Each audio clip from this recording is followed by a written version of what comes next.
Thanks, everyone. Jacqueline Bowman. Good morning, Jacqueline. Thank you so much for being here. Good morning. Morning. Okay, Garrett, looks like we've got quorum. So if you want to open it up, establish a quorum, we can get the This meeting started. meeting is being recorded. Great. Thank you so much, Lori. So good morning, everyone, and welcome to NEWAC. Today is September 28th, 2023, and I cannot believe it's already the end of September. So I think we're rushing into the holidays and I'm not ready. So it's such a pleasure to have all of you here and have the attendees join us through WebEx. So we'll go ahead and establish the roll call to establish a quorum. So that's agenda item 1.0. So I will go ahead and read through the folks to see who is here. So Garrett Chan is here. Janine Graves? Here. Thank you, Janine. Tanya Altman? Present. Good morning, Tanya. Thank you. Tammy Bentel? Tammy is not here. Linda Fan? Fan is not here. Wendy Hansborough? Here. Hansborough, sorry. Here. Thanks, Wendy. Sorry about that. Saji de Guzman? Present. Thanks, Saji. Kim Doe? Here. Good morning, Kim. Thank you. Hazel Torres is not here. Barbara Barney Knox is not here either. Kathy Hughes? Kathy Hughes is here. Good morning, Kathy. Thank you. Jacqueline Bowman? Jacqueline Bowman is here. Thank you, Jacqueline. Carmen Comsty? Here. Good morning. Good morning, Carmen. Thanks. Joanne Spetz is not here. And Sandra Miller. Hi, Garrett. I'm here. Good morning. Thank you, Sandra. So we have a quorum. Excellent. Thank you. And just real quick housekeeping. I know that it's not an actual requirement yet to have your cameras on, but we are kind of preparing for January with the new bill. And since it's the last meeting for NEWAC before January, if you are able to turn on your camera, that would be fantastic. And if you are not, understand that the new bill that was signed into law that becomes effective January 1 will require everybody that is in attendance of these meetings participating as committee members will need to have camera on for the duration of the meeting. Thank you. Thanks, Lori, for that reminder. Excellent. Great to see the smiling faces for those people who can turn your camera on. So we'll go to agenda item 2.0, which are general instructions for the format of the teleconference. So I'm going to pass it over to the board moderator. Good morning. This is the BRN moderator. I will be moderating the meeting. To facilitate public comment, we will be utilizing the WebEx question and answer feature. When the committee reaches a point in the agenda at which public comment is appropriate, the question and answer feature will be turned on and members of the public can indicate that they would like to make a comment by inserting the phrase, "I would like to make a comment," in the question box, which is typically in the lower right of your screen. I will then call on the individual and unmute their microphone. The individual will have 2 minutes to make their comments. I will not give a warning as your time approaches. I will mute your microphone and will announce that your time has exceeded the time allotted. I will then proceed to the next member of the public who has a comment. Please note that the question and answer feature is being used only as a means for members of the public to represent that they would like to make a verbal comment. When your turn comes, you will be prompted to unmute. If your question can be answered by the committee, if your question can be answered, the committee will respond accordingly. When making your comment, speak about anything you believe is important for the members to know. Remember, committee members cannot address any item not on the agenda. Items not on the agenda at that moment, items that you would like to add to future meetings, or items that will be discussed later on the agenda will be discussed as their correct times during the meeting. I will provide a brief reminder of this approach at the start of each public comment item. Finally, when committee members or BRN staff are not speaking, I would like to remind them to mute their microphone. If I detect background noise during the meeting as a result of unmuted microphones, I will mute your microphones for you. Thank you. Great. Thank you so much, board moderator.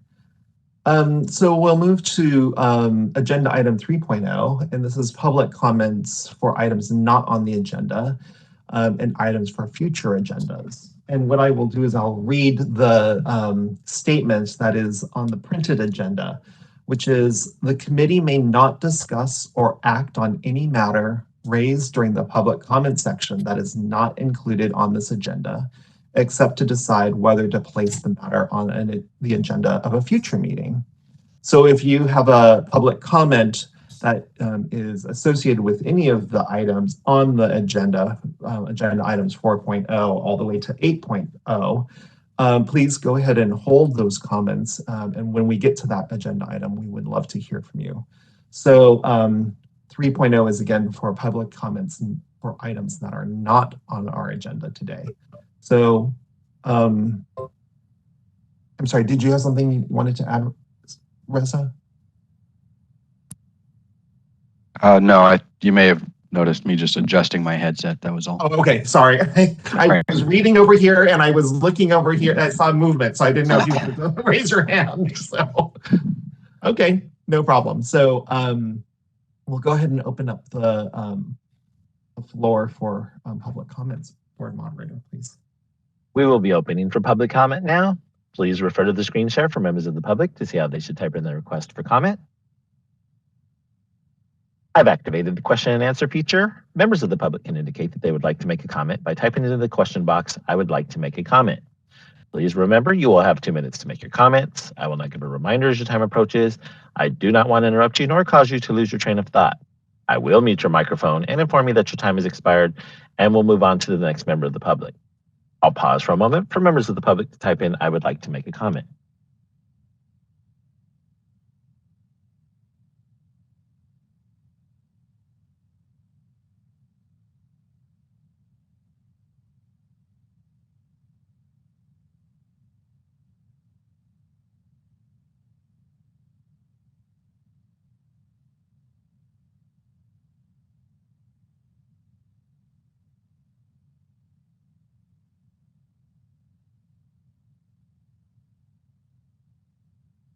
Committee Chair Chan, there are no public requests for comments. Would you like me to close this window?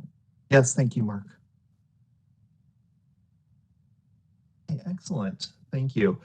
So we'll move to item 4.0 on the agenda, which is review and vote on whether to approve the previous meeting's minutes from March 30th, 2023 and June 15th, 2023. And so for the members of the public, you can get, when you go to the BRN website, you can see the supplemental meeting materials and the minutes are there. So I'd like to ask the committee members first if you have any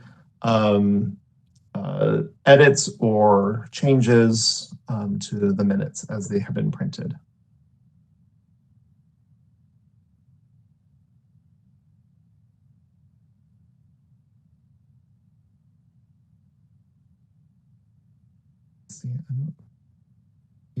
You may want to use the raise hand feature because I'm not sure if I can see everybody all at once. So I don't have that turned on, Garrett. oh, okay. Because the attendees can raise their hands if I turn that on. Oh, I see. Okay. Please speak up. Just shout it out.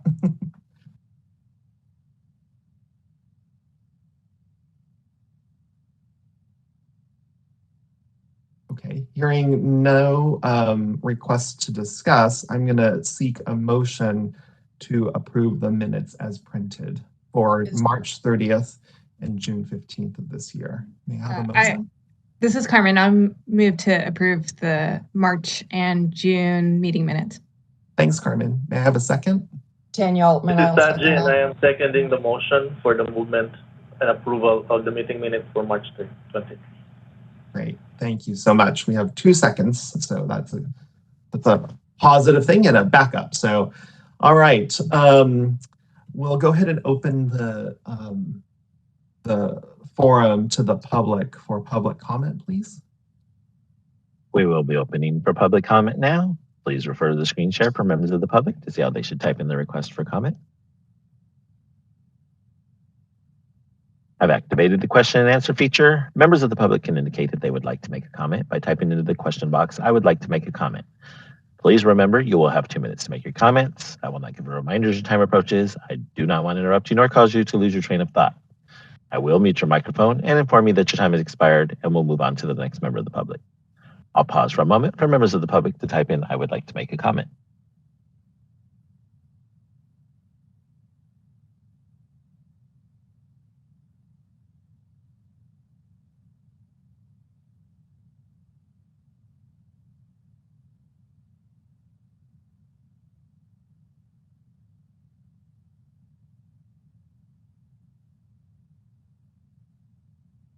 Committee Chair Chan, there are no public requests for comments. Would you like me to close this window? Yes, please. So we're supposed to have an opportunity to discuss after public comment. Is there anyone who would like to jump in and say something about the minutes? At one last opportunity.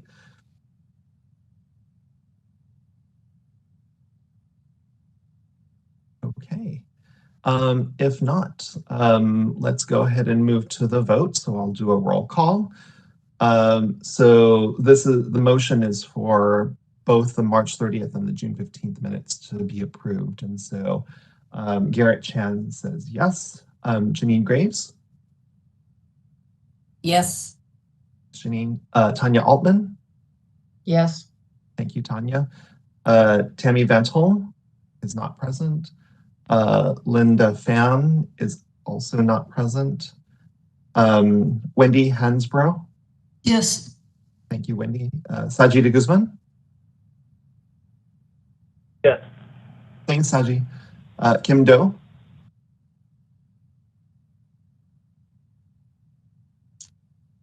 Yes. Thanks, Kim. Hazel Torres is not present. Barbara Barney Knox is not present. Kathy Hughes? Kathy Hughes approves March 30th, but I need to abstain from June 15th because I was not present. Thank you Thanks. so much. Thank you so much, Kathy. Jacqueline Bowman?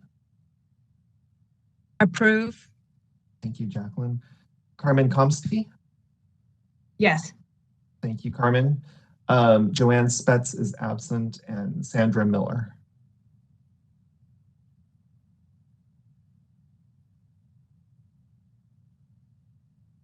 Sandra, I'm sorry, are you speaking? Because I can't hear you. Yes, approved. Approved, sorry. That's okay. Thanks.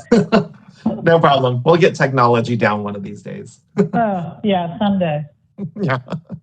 Awesome. Thank you so much. So the minutes have been approved. Oh, wait, let's see. Do we have enough votes for the June 15th? Because Reza, can you help me with this, please? You only need a quorum to vote on it, but in order to pass it, you only need a majority of the voting members present. So I think you more than got it. Okay, great. Thank you for the clarification. Excellent. All right. So the minutes have been approved. We'll go ahead and go to agenda item 6.0, or sorry, 5.0.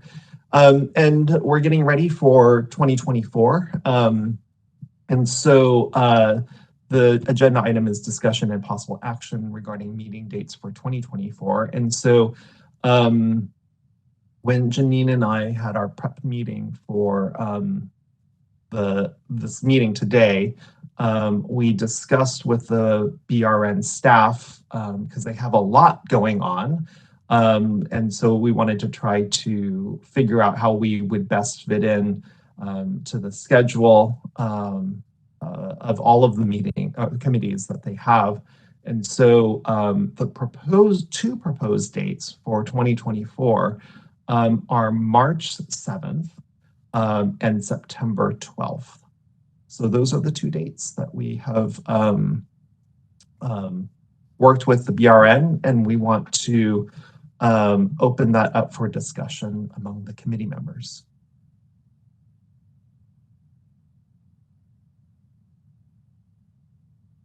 Please jump in.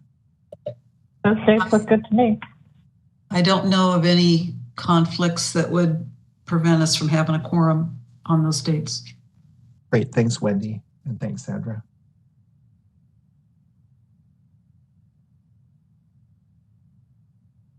Any other concerns about those two dates? I'll ask this again. I think I asked this before. Our meetings always fall on Thursdays. Is there any reason why? Can we make it a Wednesday or? I mean,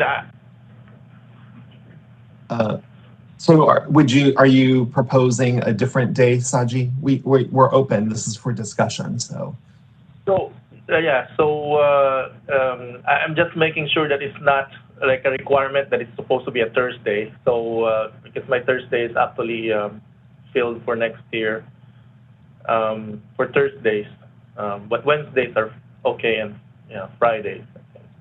I don't know. There's no requirement that it happens on a Thursday, Saji. Oh, okay.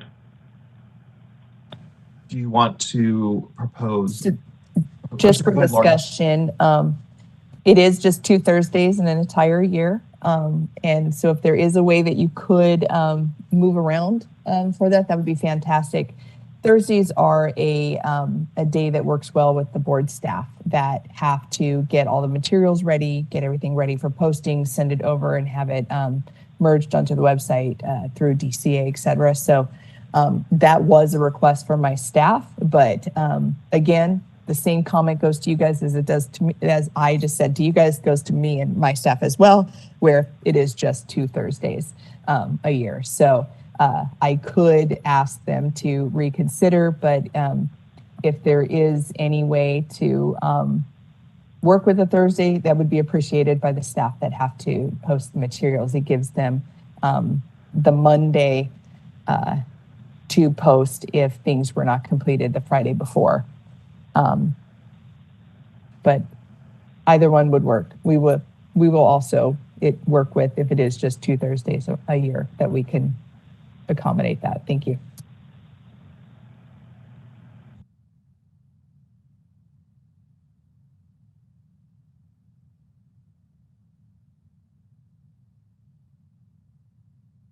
Saji, does that explanation help? I will not have any further comments. Oh, okay. I don't want to shut down comments, so. Thank you. You're welcome. All right. Yeah, and I hope that I wasn't shutting it down too. I was just letting you know the reason behind the Thursday request, and it was from my staff.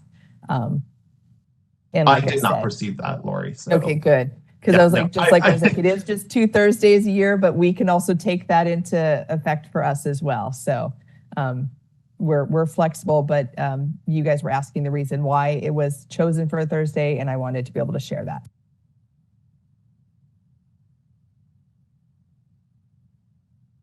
Excellent. Any other discussion from the committee? Hearing none, I'm seeking a motion to approve March 7th and September 12th, 2024 as the 2 dates for NEWAC. A motion? This is Kathy Hughes, so moved. Thank you, Kathy. May I have a second? Tanya Altman, I'll second it. Thank you so much, Tanya. So we'll go ahead and go to public comment. We will be opening for public comment now. Please refer to the screen share for members of the public to see how they should type in their request for comment. I've activated the question and answer feature. Members of the public can indicate that they would like to make a comment by typing into the question box, "I would like to make a comment." Please remember, you will have 2 minutes to make your comments. I will not give a reminder as your time approaches. I do not want to interrupt you nor cause you to lose your train of thought. I will mute your microphone and inform you that your time has expired, and we'll move on to the next member of the public. I'll pause for a moment for members of the public to type in, "I would like to make a comment."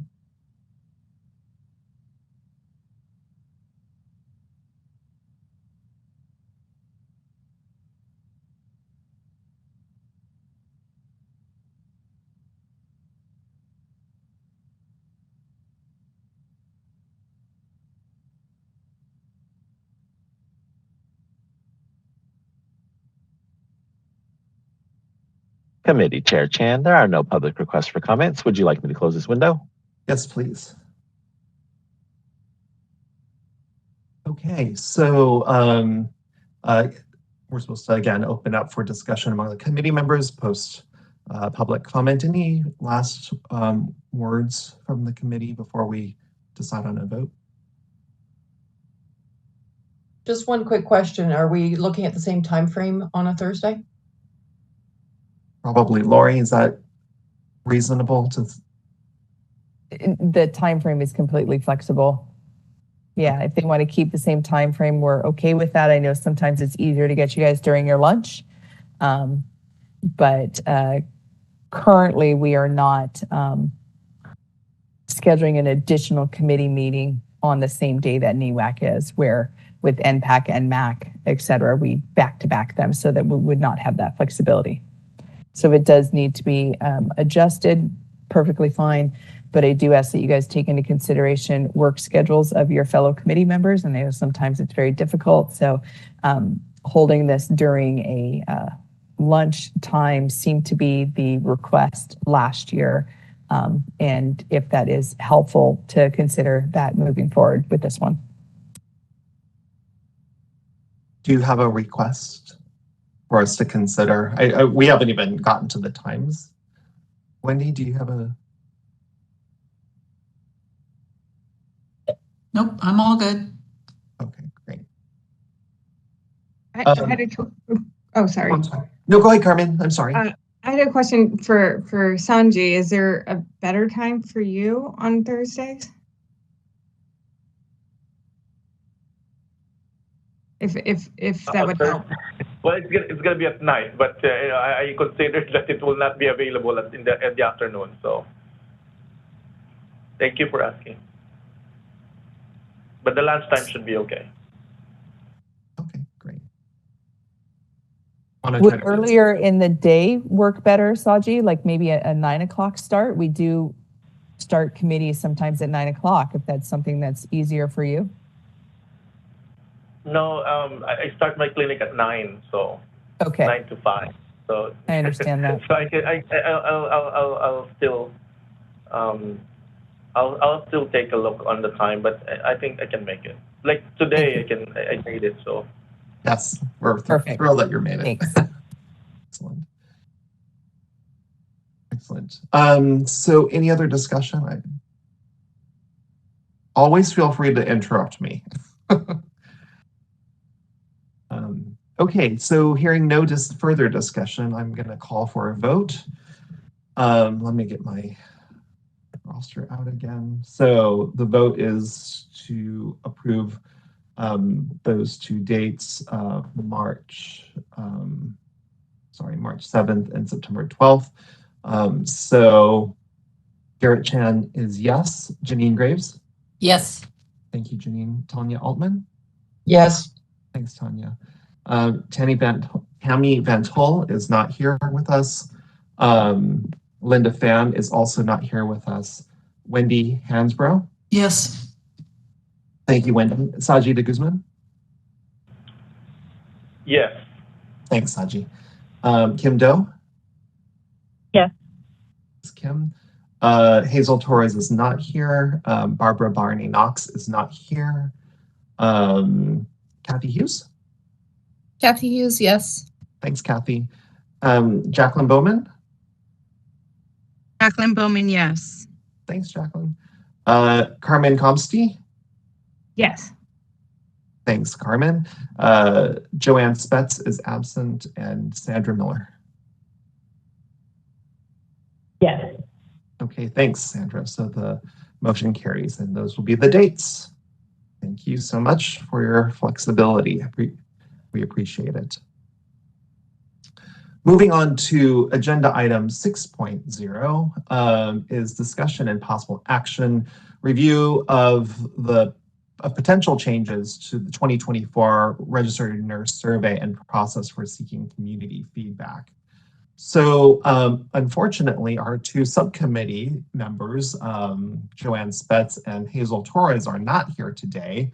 So in preparation of this particular agenda item, what I did was I reread the minutes from various meetings that we've had.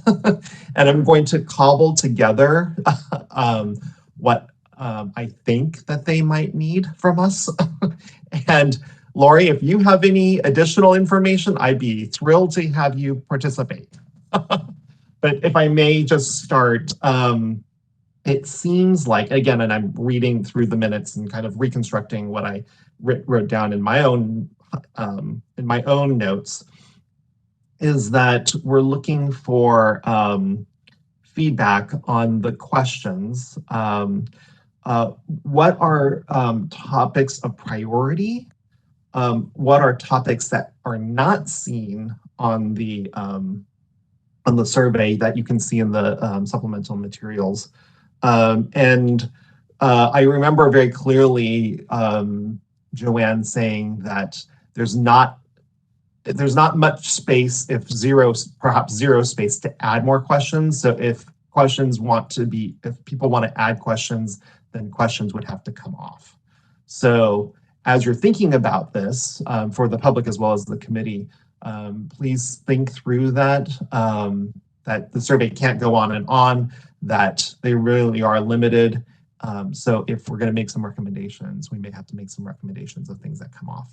So Lori, do you have anything else that you know? I do. Okay, I great. do. Yes. Lizelle, one of the members that works with Joanne Spetz and stuff, was kind to give us some information, and I believe Hazel forwarded some stuff this morning as well. Oh, great. They did receive feedback, and there are new items that they have put forward for consideration for the 2024 survey. I can read through the questions that have been submitted for consideration. There are a few of them. I'm just pulling it up really quick. And I have multiple screens in front of me, so you'll see me like flipping back and forth, and it's just because I'm trying to find the right documents for you guys. No problem. One of the questions was related to the electronic health record. It would be question 29, if you wanted to go to that in the meeting materials. And it says they wanted to replace the item that was around functionality of electronic health records with a burnout question, I believe. Hang on, let me see what it says here. It says, I'll just read it verbatim and hopefully it makes sense to y'all as well. Question 29 of the 2022 questionnaire, we could replace the item functionality of electronic health records with the system usability scale, Melnick et al. 2020, which has been correlated with physician burnout. Each of the following 10 items is rated on a 5-point scale from strongly agree to strongly disagree. I like to use my EHR. I find my EHR unnecessarily complex.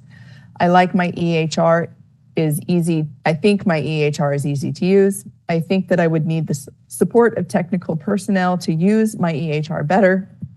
I find the various functions in my EHR are well integrated. I think there's too much inconsistency in my EHR. I would imagine that most people in my specialty would learn to use my EHR quickly. I find my EHR very cumbersome to use. I feel very confident using my EHR. I needed to learn a lot of things before I could get going with my EHR. So that was one of the questions that question 29 would be updated with. I will move on to the next one if you guys don't have any questions right at this particular point. I think the next one was patient safety culture. And it says U.S. Agency for Healthcare Research and Quality Survey and Patient Safety Culture, and it gives the link where it's found. It says national comparisons are available, and we could compare ratings by region, job satisfaction, burnout, intention to retire or quit, employer type, etc. It says, please rate the degree of your agreement with these statements about the team with which you work most frequently. Scoring would be a 6-point scale from strongly agree to strongly disagree. The items would be, if you make a mistake on this team, it is often held against you. Members of my team are able to bring up problems and tough issues. People on my team sometimes reject others for being different. It is safe to take a risk on this team. It is difficult to ask other members of this team for help. No one on my team would deliberately act in a way that undermines my efforts. And working with members of this team, my unique skills and talents are valued and utilized. Any questions on that one before we move forward to the next one? Lori, Yes. I'm sorry, you mentioned, is all this stuff down below in the materials, these changes? I was told that they would be. I'm not able to locate them myself, so I did go to the email that was sent to me this morning. I have asked for this information to be added to our website, and hopefully it can be updated quickly. Lori, it's in the supplemental materials. It is. Okay, perfect. On page, it looks like after page 13, at the end of the survey, there are questions that you're reading off. Awesome. Perfect. Thank you, Garrett. So then, okay, so I'm on page. It's 44. technically page 44. Yeah. Okay. So Wendy, you weren't alone in not being able to find it. I couldn't find it No, either. I've got it now. Thank you. So this is a AHRQ survey that they want to adopt is basically what it is.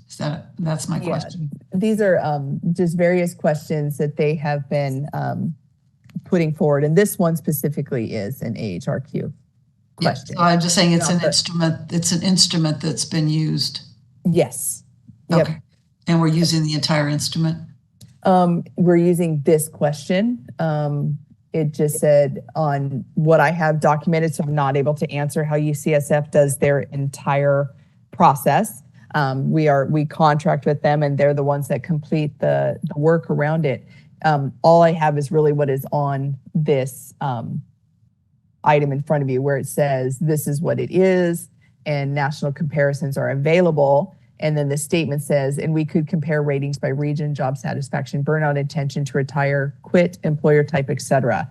So that is all that I have. And I know that Joanne's not able to be here and neither is Hazel, but that's why we're still trying to move forward with this question, but I'm not able to answer that question in as much detail as you're asking. And I apologize for that. Well, they do mention that there's national comparisons available. Yes. So assuming that whatever they've taken here is what can be compared. So we will trust that they did all that work. I'm sure they did. They do an amazing job. If you've ever had a chance to read those reports, they go through the executive summary and then the results, and then they give the entire methods at the end. And it's detailed and you could really tell where they put the work in. Okay, the next question would be, sorry, Carmen, go for it. I had a quick question about the EHR, well, both the EHR and the patient safety culture. For the EHR question, and I'm understanding that you might not know the answer to this, was the idea to take that one part of current question 29 out and then add a new question that has all the point scale? It did say we could replace the item.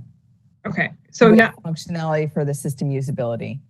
Yeah, and then I guess, and then relatedly is I know that we had just talked about how Joanne had mentioned that if we add questions, we might have to take some out. So I guess for the patient safety culture one and the other ones, would we have to consider taking other questions out if these ones are added? When I talked to her about this, these questions here could go in as presented without having to remove anything other than, unless it said we would be replacing this one with this, like the first one did. That's helpful. She said that we did have room for this one. So we wouldn't have to go through and try to find out what additional items would be done. That work was done in advance for us. So that's good. Okay, so the next one would be perceived workload. And it says the NASA Task Workload Index survey adapted for nursing can compare with published data and can compare by job title, work setting, region, burnout, job satisfaction, etc., scoring on a 20-point scale labeled low to high. Questions are asked about your last shift or day at work. And it says, how mentally demanding was the shift? How physically demanding was this shift? How hurried or rushed was the pace of the shift? How hard did you have to work to accomplish your level of performance this shift? How successful did you think you were in accomplishing your goals for this shift? And how insecure, discouraged, irritated, stressed, and annoyed versus secure, gratified, content, relaxed, and complacent did you feel during this shift?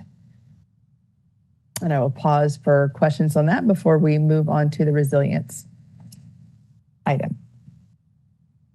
This is Kathy, and I have to admit I haven't read all of the questions. I don't see anything regarding like staffing or workload or that kind of thing. Are there questions in the survey that I'm missing?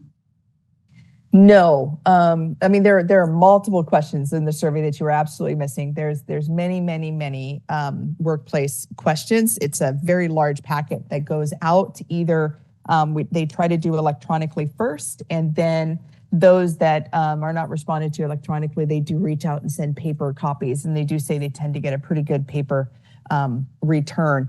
This is just additional questions that had not been asked before. This is not the entirety of the survey. Let me look here really quick. Sorry, I'm going to pull up our website.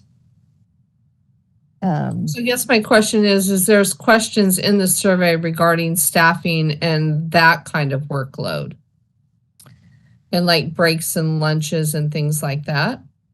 Not typically. And the reason is because that's not something that we have the authority for. Lori, I'm but sorry. it is, all of these questions are in the materials in your packet. So I'm going to try to if you find could look at number 66. Thank Question you. number 66 on Thanks, page 40. It's PDF page 41. Yeah, I got it. Okay. There are some questions about staffing. Some. It doesn't go into a lot of detail. And again, the reason why there's probably not the amount of questions or the detail that you guys would like to come out of this is staffing does come through CDPH. It is Title 22. It is outside of ours. So we're able to get helpful knowledge, but maybe not drill down to probably the type of content and specificity that you guys might be looking for. But we do get enough knowledge from these surveys that lead us into a good direction so that it is some documentation, and then CDPH or bill writers or anything can kind of pick up and use various other research methods and items to collect that. But I mean, as you guys know, staffing is such a hot topic. If we were to try to gather all of the information needed on staffing and support and burnout, that would be an entire survey of its own. Multiple questions. So it looks like there's 6 domains in this index. So I'm trying to figure out which one they must have selected, because I think they probably only just selected one of them. So I don't see one that is specific to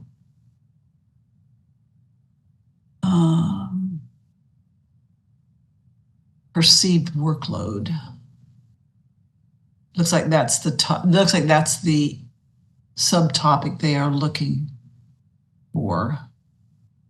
I think kind of to thread the needle here, I think perhaps in this new question on perceived workload, we could try to ask Joanne and Hazel is the second person out of the subcommittee to try to weave in some nurse-specific questions on perceived workload, considering that this is kind of really generic in terms of what the questions are. So something along the lines of like, did you feel like you could exercise your professional judgment, or something along those lines, where we can get to the questions where if there is a staffing issue, like, were you able to spend enough time with your patients, or something along those lines that's a little bit more nurse specific. And and I do agree with Kathy, the more questions that we can, understanding that we can't ask every question about staffing, the more that we can add would be helpful. And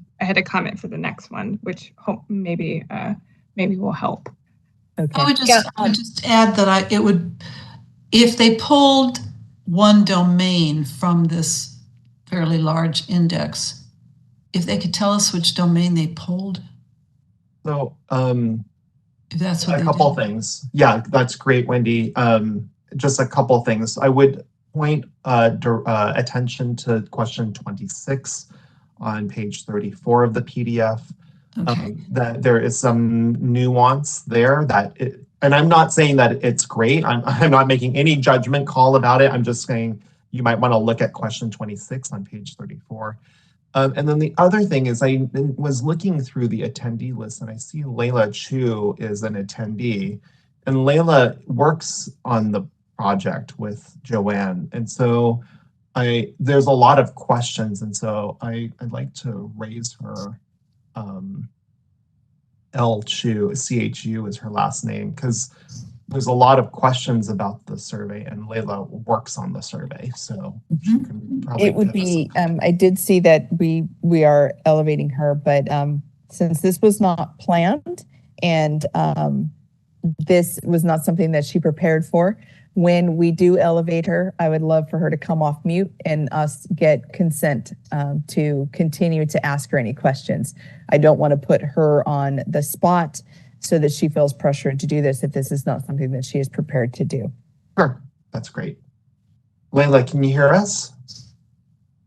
Oh, yes. Can you hear me? Yes, good morning, Yes. Layla. We'd like to ask you, we would like your permission to ask you some questions about the survey. Would it be okay if we ask you some questions? Sure. I'll do my best to answer, but Okay. some of these questions are probably best answered by Joanne or Hazel. That's great. And anything that you can help us with, that would be super helpful. So given the discussion that you've heard so far, and you may or may not recall all of the questions that have been raised, do you have any general impressions of our conversation so far? You're right that there are, in question 26, a list of the variables that ask essentially whether they have adequate clerks on in their department, their non-nursing tasks required, workload, physical work environment, work schedule, and then their interactions with coworkers, physicians, as well as patients.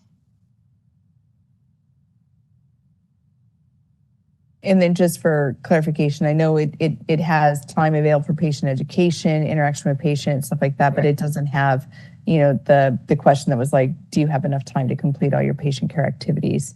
Kind of staff. It does ask about recognition, feeling if the work is meaningful. It doesn't say, do you have specifically, do you have enough staff? But it does talk about adequacy of the number of RN staff where you work. It's not talking specific, like, are you within ratio? Do you ever have to go out of ratio or anything like that? But it does ask some of that. It also talks about the amount of charting that is required and workload around that. So hopefully there is some, but again, I know it's not going to answer all of the questions that we would love to have around staffing and nursing burnout, or what's the moral injury is the more common term used now.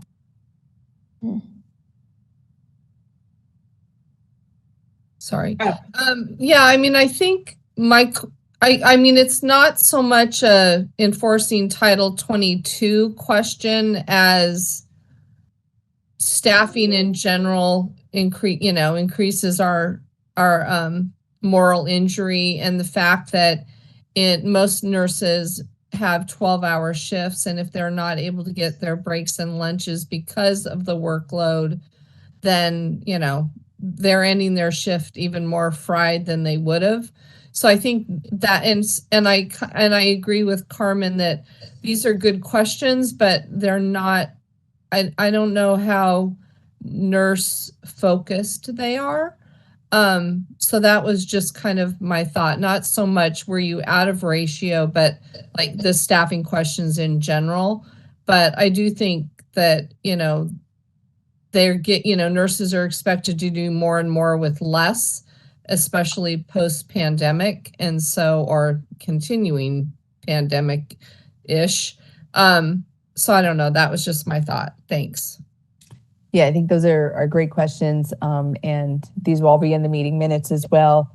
But I do still need to remind everybody the focus within the BRN. And I know we do these surveys. I know we ask them these questions because we know that they're issues.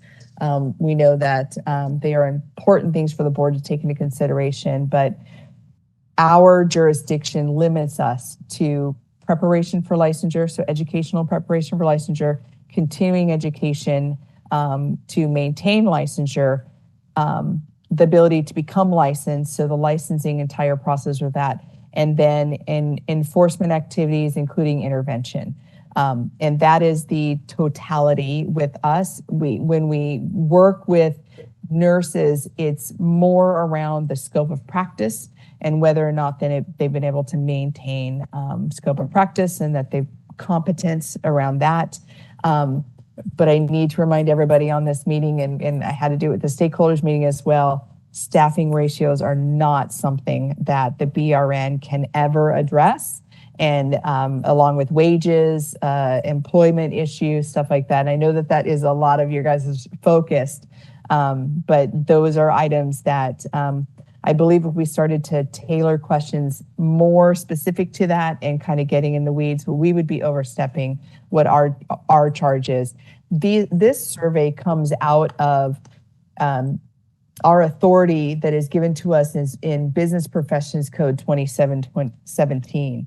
And I'm pulling that up really quick just to kind of read it to you guys, just so you know that what has allowed us to even do these surveys and ask these questions. And it says, the board shall incorporate regional forecasts into its biannual analysis of the nursing workforce conducted pursuant to Section 502.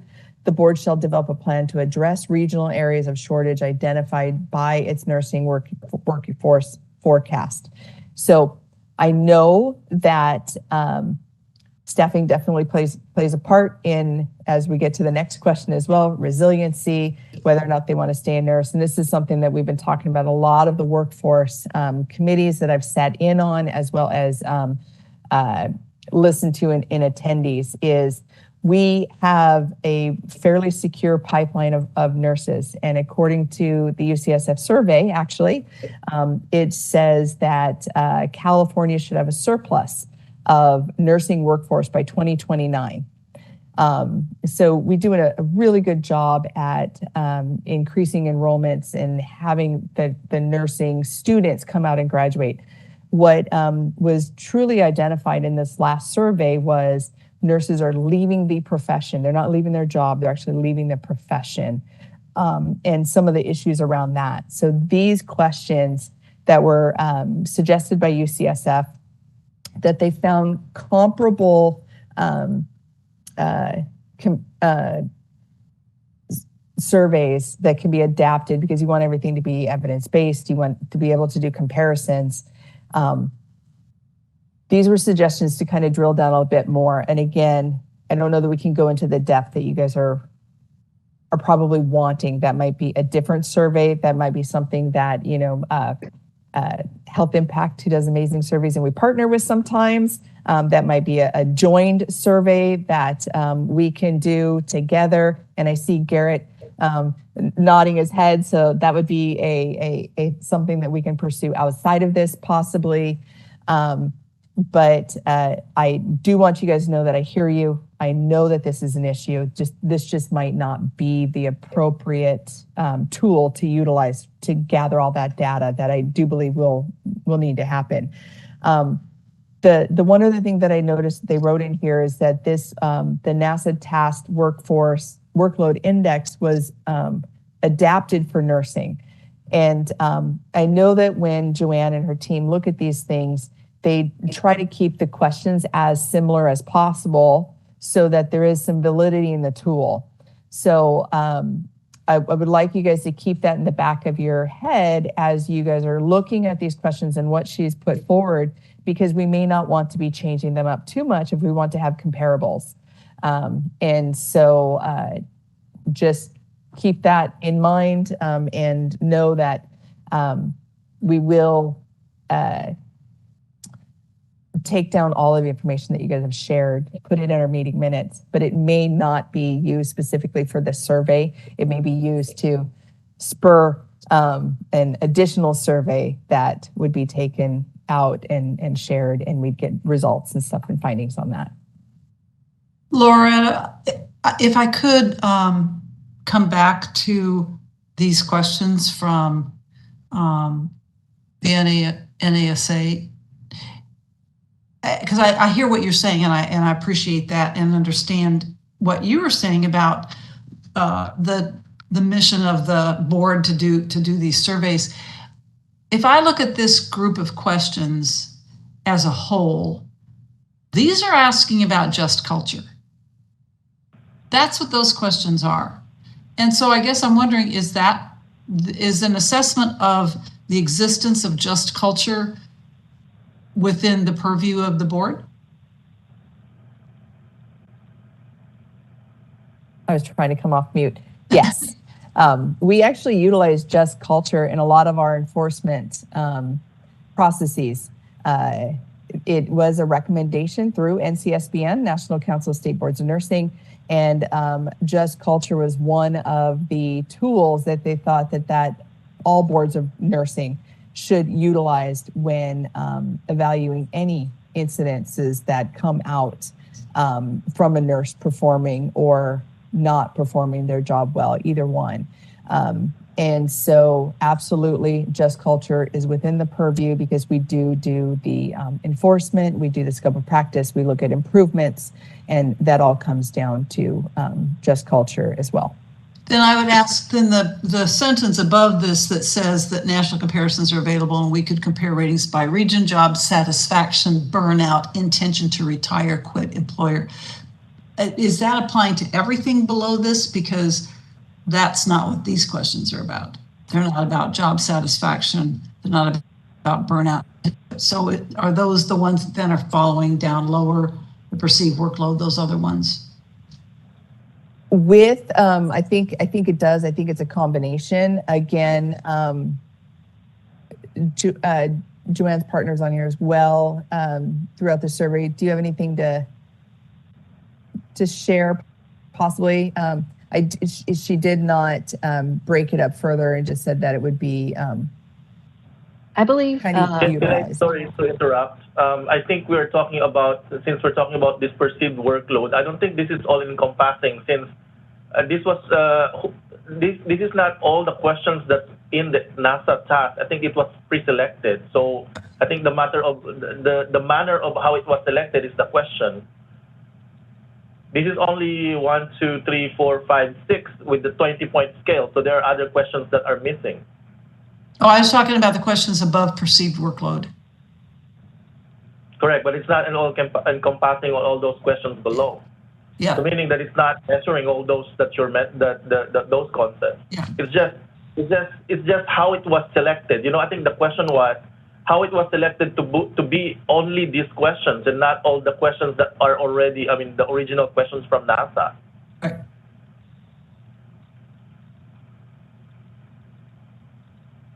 And I don't think we can answer that since I don't think we have the person that selected it. Correct. I think the last couple meetings where we answered some questions for Joanne on the survey where we could kind of give suggestions on potential, our opinion or, suggestions on some of the general questions that she had. I think this would be a good one for us to be able to kind of take back and try to figure out, so that we can look at some of the questions that the NASA test load index or the other indices that are being suggested here, so we can kind of look through them and see them, considering that we don't know the reasoning why things were picked. I think, you know, I was going to say this for a little bit later, but I do think there's a lot out there also in terms of measuring moral injury and moral distress. I know there was Williamson, I think, created a five-point indice of potentially more potentially injurious moral events that was specific, that were tailored to healthcare workers, and that could be kind of adopted to get more detailed in terms of the health specific questions for nurses. So I think those are kind of things that it sounds like we all want to consider. And I think, again, I just want to point back that I do understand that you guys all want to consider those, but I think those are outside the breadth of this workforce survey. This workforce survey it kind of touches on a lot of different areas, not just specific to that. And I think, honestly, that would be a survey that BRN can partner with Health Impact or any other agencies to really go in and utilize that. And I like that whenever I say that, Garrett continues to nod his head, because I'm really hoping that's something that we can move forward on, because it is needed. But I am strongly cautioning you guys on whether or not that's something that needs to be a part of this specific survey. The other thing that I do need to remind you guys on is we did a call out for suggestions to review this survey, to email suggestions to Macaulay Fusarins, the liaison for this. We only received feedback from one of the NEWAC committee members. None of the other committee members provided any feedback on that survey. Joanne did have an agenda item at the previous meeting 6 months ago where she talked about this survey, and this survey right now is at the final stages for approval. So she is doing this as a formality to bring forward to complete this. And I believe that we need a yes or a no on these questions, that it's not time. I think we're time limited on how much we have to go out and do that. And then just to correct what I just said, that was the RN student school survey that she brought forward. I apologize for that, not workforce. I definitely overstepped on that one. But I do know that we're limited on this, because in order for these to go out, in order for these to move forward, we do have to get them wrapped up. Do we have a specific timeline on this? Just because I want to know how we manage this moving forward. And I am asking that to the UCSF representative. There is a loose timeline that we're trying to follow. I know. Do you happen to know what it is? We voted on meeting dates already in the agenda item prior to this. So we would not be meeting as a NEWAC until then. And I'm not sure that meets the proposed timelines that you guys are working with. I think we're aiming for January. Yeah. And so this is the last meeting where you guys would have the ability to have clear direction. And again, the meeting minutes are going to be here and they're going to be reflected. There is a subcommittee that can take all of these suggestions and work through that. But if there are specific questions that you would think would be detrimental, that you would not want to move forward with, that might be something that would be of benefit to share. Or if there is questions here that you think would be good to move forward with, that would be something to share as well. And knowing that you may not have a final ability to approve what they are able to adjust or incorporate based on your guys' suggestions.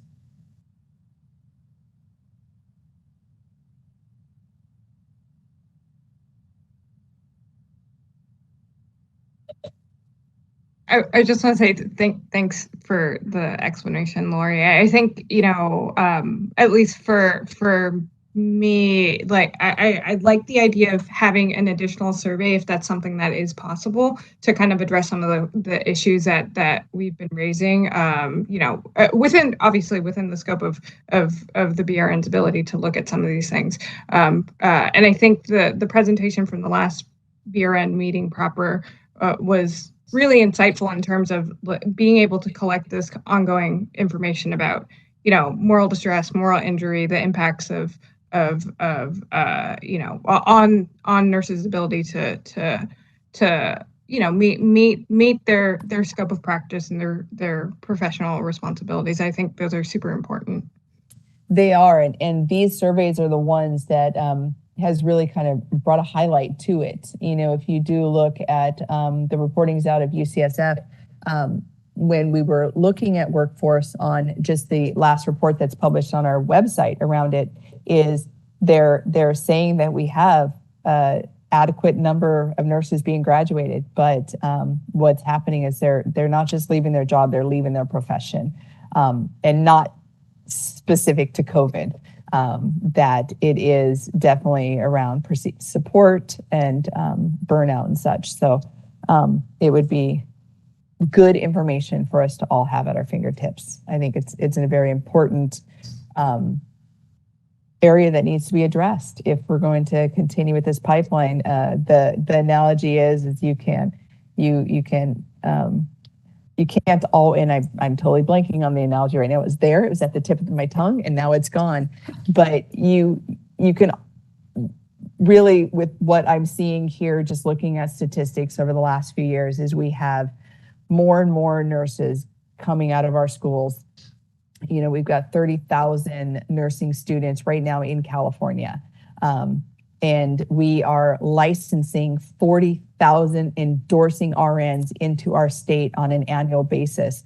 That is increased from 10,000 endorsing RNs in 2020, 2021, that doubled to about 20,000, and 2022 and 2023, that's maintained at about 40,000. So we have more nurses now than we've ever had, but it doesn't mean that we have the nurses working in the areas that we need them to or staying in the profession. They might just be maintaining an active license, but not actually working on that. And those are things that we absolutely need to explore as we work to address workload. It's not just about pipeline, but it is about maintaining staffing once they do graduate and worked hard to become a nurse. And so what can we do to support them in that? With full disclosure that sometimes I don't get to all my emails. I'm sure many of you can appreciate that. I can appreciate that, yes. I honestly have not seen much come from Macaulay, and I'm wondering if I could suggest that she double check her listserv to make sure that when she sends out something as important as reviewing the survey, that she does include all members of the committee. And like I said, it's full disclosure that I could just have missed it. I understand completely. That. I am CC'd on the emails that she sends out, so I can affirm that I check the email recipients as well. I didn't notice that yours was missed, but it could have been a typo in maybe the email or something. So I will reach out to her and have her kind of double check. She doesn't send out many, just to be clear. She sends out a lot of emails, but not necessarily just to this group, because she is the liaison for all of our advisory committees. And so you should hear at minimum twice a year, but I wouldn't expect an exorbitant amount of emails coming from Macaulay.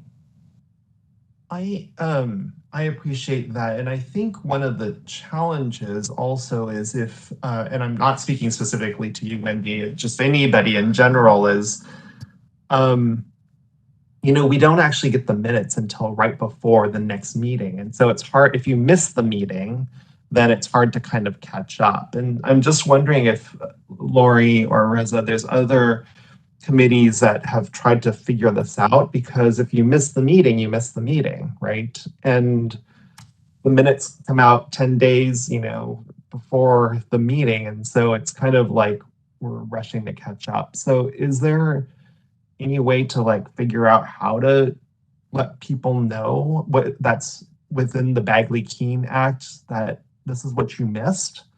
There is not, but just also understand that it doesn't have to just come from the meeting minutes. We webcast each one of our board committees, our advisory committees, as well as our board meetings. And the webcast is on their website, where you would find the meeting minutes that are not posted. You can actually go and watch everything that occurred, and it's almost like you're participating in it. So even though it does take a bit for the minutes to come out and be posted, our requirement is a 10-day posting period, and we do try to get that completed in there. And then once everything's approved, then we get them up on our website. What we do, one of the things that BRN is exploring is the use of a transcription service. So we have reached out to inquire about that, and we are pursuing to see whether or not a contract can be obtained so that we could get a transcription service for all of our meetings. We do have many, many, many meetings a year, and it is difficult for any number of staff to try to keep up on those meeting minutes. And so if we are able to get that contract and get a transcription service that would serve to do our meeting minutes, I will definitely let you guys know and move forward. But this is one of the items that we do have on our radar that we are trying to address. But I want to make sure that there is other access other than to the meeting minutes, where you can go in and it links you right to the website of the webcast. It's typically on YouTube, and you can just kind of keep that running in the background a lot of times as you're working, and that way you can catch up on any meeting that you miss. Can I just confirm that these advisory committees are also, because I'm on the website and it looks like it's, I may be missing it, so I just want to be clear. It looks like it's the board meetings that are on. This is resident, excuse me. They're on, yeah. I'm seeing that the June, the March, for some reason not the December last year, but July last year, all those NEWAC meetings were webcast, and there's a link there. Oh, I'm sorry. I was looking at, thank you. There's a archived meeting webcast link. And I was clicking on that. And when I click on that, I just see the board meeting. But when I go to the archive board and committee meetings, then I see the webcast. So, yeah, and another thing that we started doing at our board is when we're not able to secure the webcast services, because we did run into a couple that they were not available to do our meetings, because again, we have so many and the webcast is shared with DCA and other boards and bureaus, that we did make it a practice starting at the beginning of this year, is if we are not able to webcast, we will record the meeting, and you will get a direct recording of the WebEx instead of the actual webcast. And that does get posted on. So you will see that there are a couple meetings last year that were missed and that we didn't have a webcast, and potentially that went forward into the beginning of the year to January, possibly February. But when we noticed that we were running up against some scheduling difficulties with other boards and bureaus, we did find a solution for that. And that's why you hear our board moderator at the very beginning. He said, this meeting is being recorded. So he is our backup, so that we always will have a recording going forward. And either the webcast or the recording of this will be placed on our website for review. Lori, if I may ask, if Macaulay can send through Blind CC to all of the committee members whenever the webcast is posted, to everybody who missed, or so that we can review it. That way they can get it as soon as possible, because they wouldn't necessarily know when the webcast is posted up to the website. That way we don't have to worry about the minutes. You can do whatever you want to do with the minutes, but then like BBK or Joanne could actually watch this and be prepared before the next meeting. Yeah, I'll take a look into the process that we can put in place before around that. It may not live with Macaulay, Okay, But we can definitely do that. We do a general listserv notification, letting them know the board agendas are posted. That may be something that we do in the future is go out through that listserv process where we would let people know that the board webcast of this meeting is posted. Macaulay is our chief of licensing. I am begging and borrowing and pleading to utilize her as the liaison for these advisory committees. But there are some times where I will have to step in and say that's not going to be a role that Macaulay will take on. I do need her to be the chief of licensing. And so we'll work to get a process in place that will address that. But I'm thinking probably just off the top of my head with no preparation here that might work by going out through a listserv blast the same way that we do where the BRN has posted their agenda. That's somehow, and I don't want to give Macaulay more work because I really appreciate her and I don't want to overburden her. So, but just so that people are aware and then they can look at it and know what was talked about. So that's okay, Garrett. I already overburdened her a lot. So, okay, well, I don't want to be that. I don't want to do that either. So, thank you. If we can, yeah, absolutely. If we can turn our attention back to the supplemental material packet and PDF. Page 44. And we've talked about, thank you for reading them, Lori, the EHR, the patient safety culture, the perceived workload. We haven't talked about the resilience and the racism and discrimination in the workplace questions. Yeah, so there was two remaining questions that were put forward for suggestions. One is the resilience, and it says it's the brief resilience scale is widely used and it's free. They did share the source and the link for that, and it says scoring is on a 5-point scale from strongly disagree to strongly agree. And it says, I tend to bounce back quickly after hard times. I have a hard time making it through stressful events. It does not take me long to recover from a stressful event. It is hard for me to snap back when something bad happens. I usually come through difficult times with little trouble, and I tend to take a long time to get over setbacks in my life. And I will pause for discussion on this before we move to the last question. Yeah, this is Carmen. I just wanted to, I think it's good to kind of get the idea of resilience and whatnot from nurses.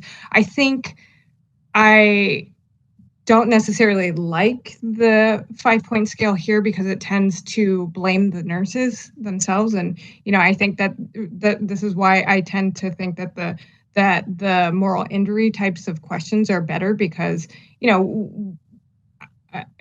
these questions may actually make moral injury and moral distress even worse because it may make the nurses filling it out feel inadequate because maybe they should be able to be snap back from difficult times more quickly. And I think that that's generally my concern with this set of questions. I appreciate and understand the idea of trying to capture this sentiment. But despite the actual 5-point scale itself being a little bit, perhaps this is not what we want to use for the survey.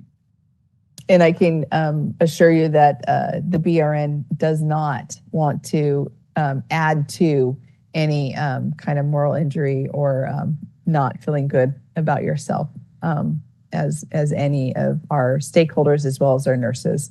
That's not what we want. So good feedback. Again, I haven't heard back on whether or not there's a specific timeline in this, but I do know that we're time limited.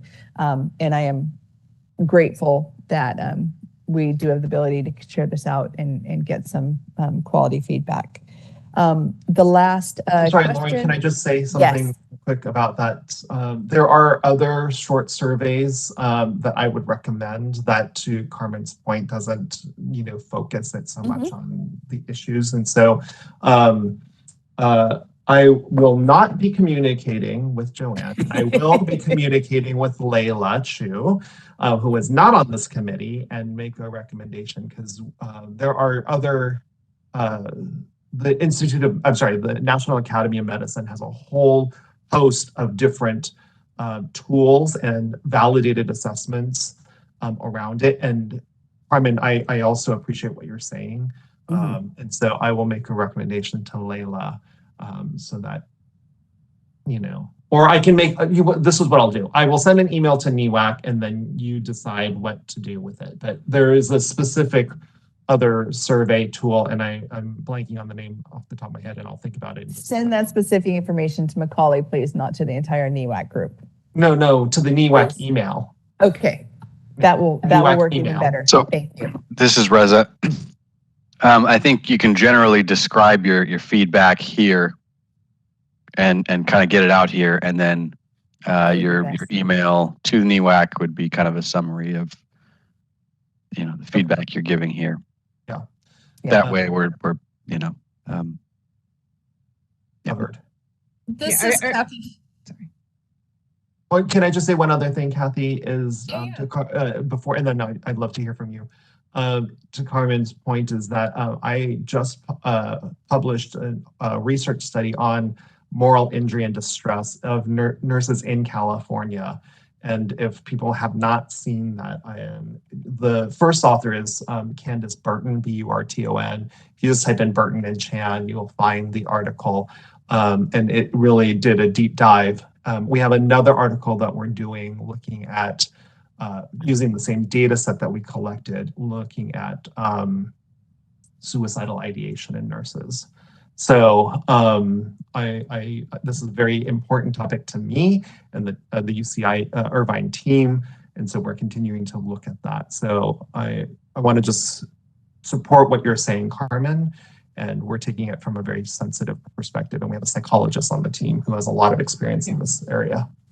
I appreciate that a lot, Garrett. Sure. Kathy, I didn't mean to interrupt. No, I appreciate both of those comments, because when I was reading this question and the survey answers, I was making this face like, to me, I get the intent and I think it's great and we need to know this. I'm really having a problem with this question in particular and the answers, kind of echoing both you, Carmen, and Garrett, but this question to me seemed more problematic than it was getting answers that would be helpful. Thank you for that. And again, I know that they're not here on the meeting, so you're not going to get some validation that's heard or anything like that, but I will let you know that we will make sure that this is available and all of these discussions go back. I do want to make sure we do a time check. I do want to get through this next question, and then hopefully we're able to move on to the remaining agenda items. We are about an hour remaining on our agenda, and I think we're about halfway through. So hopefully the next ones are easier to kind of work through. So the final question is racism and discrimination in the workplace.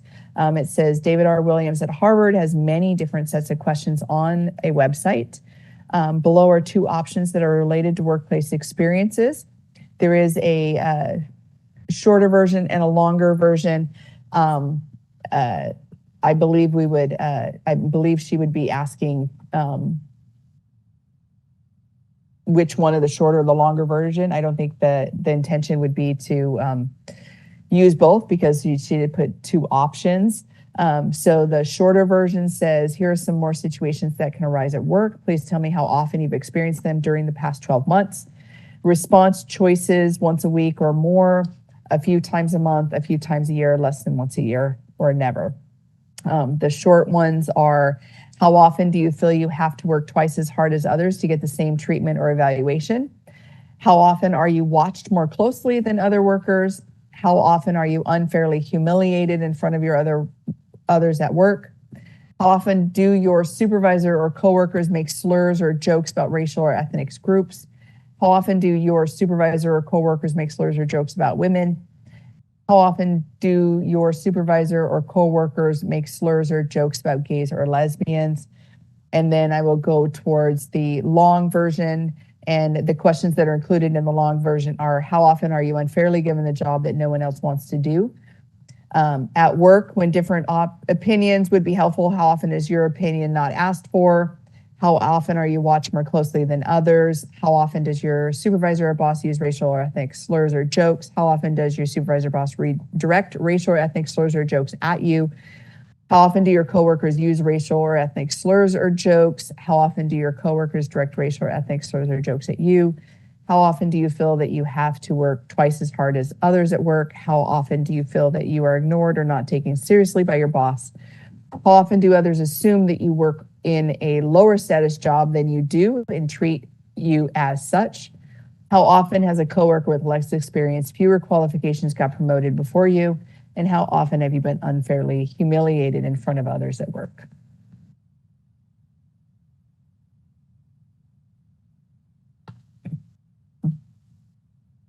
I just wanted to quickly note, I think these are generally good questions. As full disclosure, I did a lot of employment discrimination cases as an attorney, so representing workers. So I think my brain is thinking that this doesn't necessarily cover all the protected categories, but I don't think that that's necessarily what this is trying to capture. So I guess I'm just flagging that this may be incomplete if that's what we're trying, what is being trying to be gotten at with these questions, or if this is more just about perceived discrimination. So I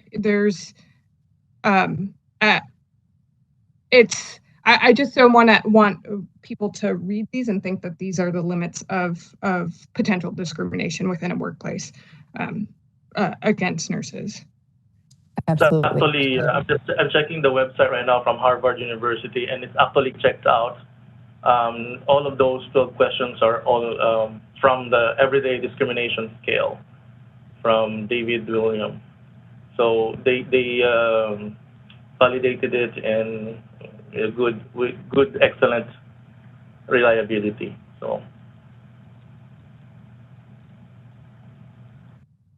This is a long survey, and I'm generally not in favor of adding more questions and things, but I like the longer version because I think it teases out whether the discrimination is coming from colleagues or supervisors a little bit better. Agree. Not all of these occur agree with from a the 12 singular also. person. Yep. This is This is Kathy. Kim. Go ahead, Kim. Sorry. Thank you, Kathy. I just wanted to register similar support for the longer version. I think it gives a more comprehensive view, and I think more that it gives more information that I think can be followed up on in the workplace as well. So just wanted to register my support for that. Yeah, I think the longer version, I like it better. Literally the only thing I would question is the last question on the short version where it says make slurs or jokes about gays or lesbians. And my only concern about that is a really small portion of our LGBTQ plus community. So I would ask if we, and maybe we can't because it's coming right from the Harvard survey, but it seems to me like it should say against the LGBTQ plus community or something like that, because we've got a lot of different nurses that identify and not necessarily as gay or lesbian. Thanks. Yeah, I just want to say I agree with Kathy here. I think one of the issues with I think using the Harvard questions is a good idea. But just flagging that this is not tailored to California law, where we recognize gender identity and sexual orientation as protected categories against discrimination. So I think that that's in line with what I was saying, that this is a narrow slice of potentially discriminatory action by supervisors or coworkers within a workplace, and it may be what could happen if we can either obviously do what Kathy was saying and kind of adjust the questions a little, or make a disclosure on the beginning saying, that this is not a complete view of discrimination, or that it's not completely covering all the protected categories in California, and also to say that this would not necessarily capture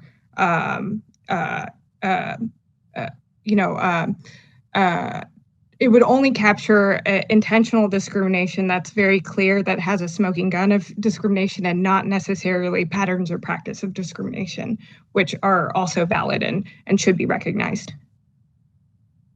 I think that's great feedback. And again, I know that they're not here to receive it, but we will take that down and it will be shared.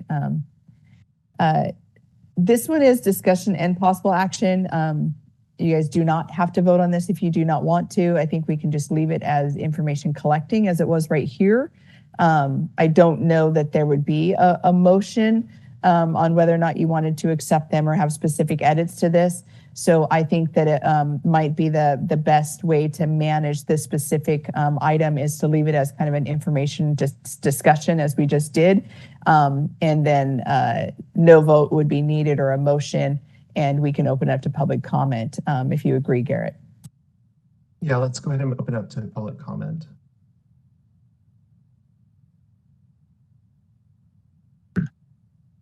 We will be opening for public comment now.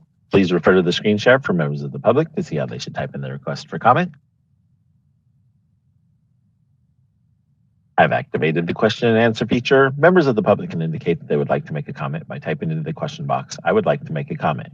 Please remember, you will have 2 minutes to make your comments. I will not give a reminder as your time approaches. I do not want to interrupt you nor cause you to lose your train of thought. I will mute your microphone and inform you that your time has expired, and we'll move on to the next member of the public. I'll pause for a moment for members of the public to type in, "I would like to make a comment."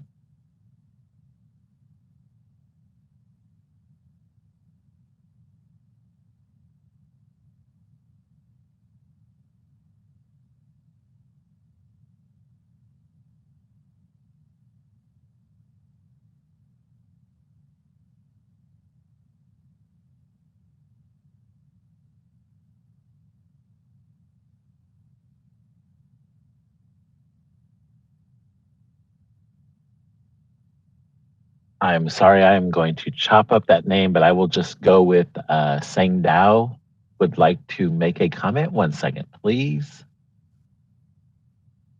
Sorry if I butchered your name.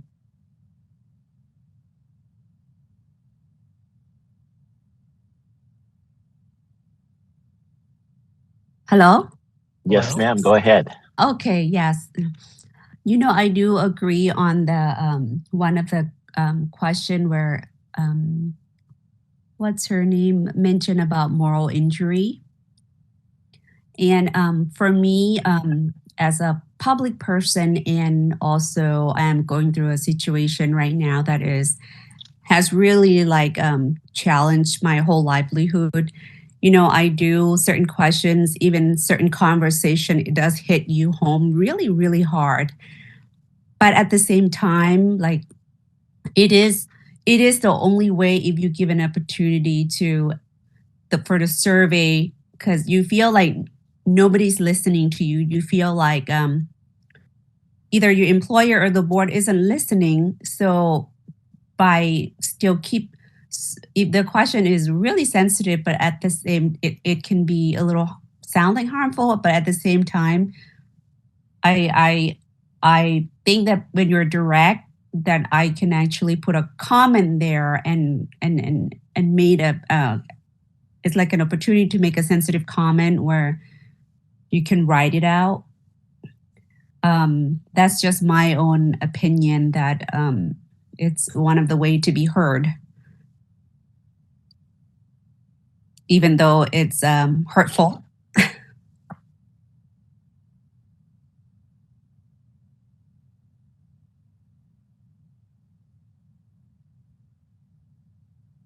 Thank you for your feedback. Comment? Thank you.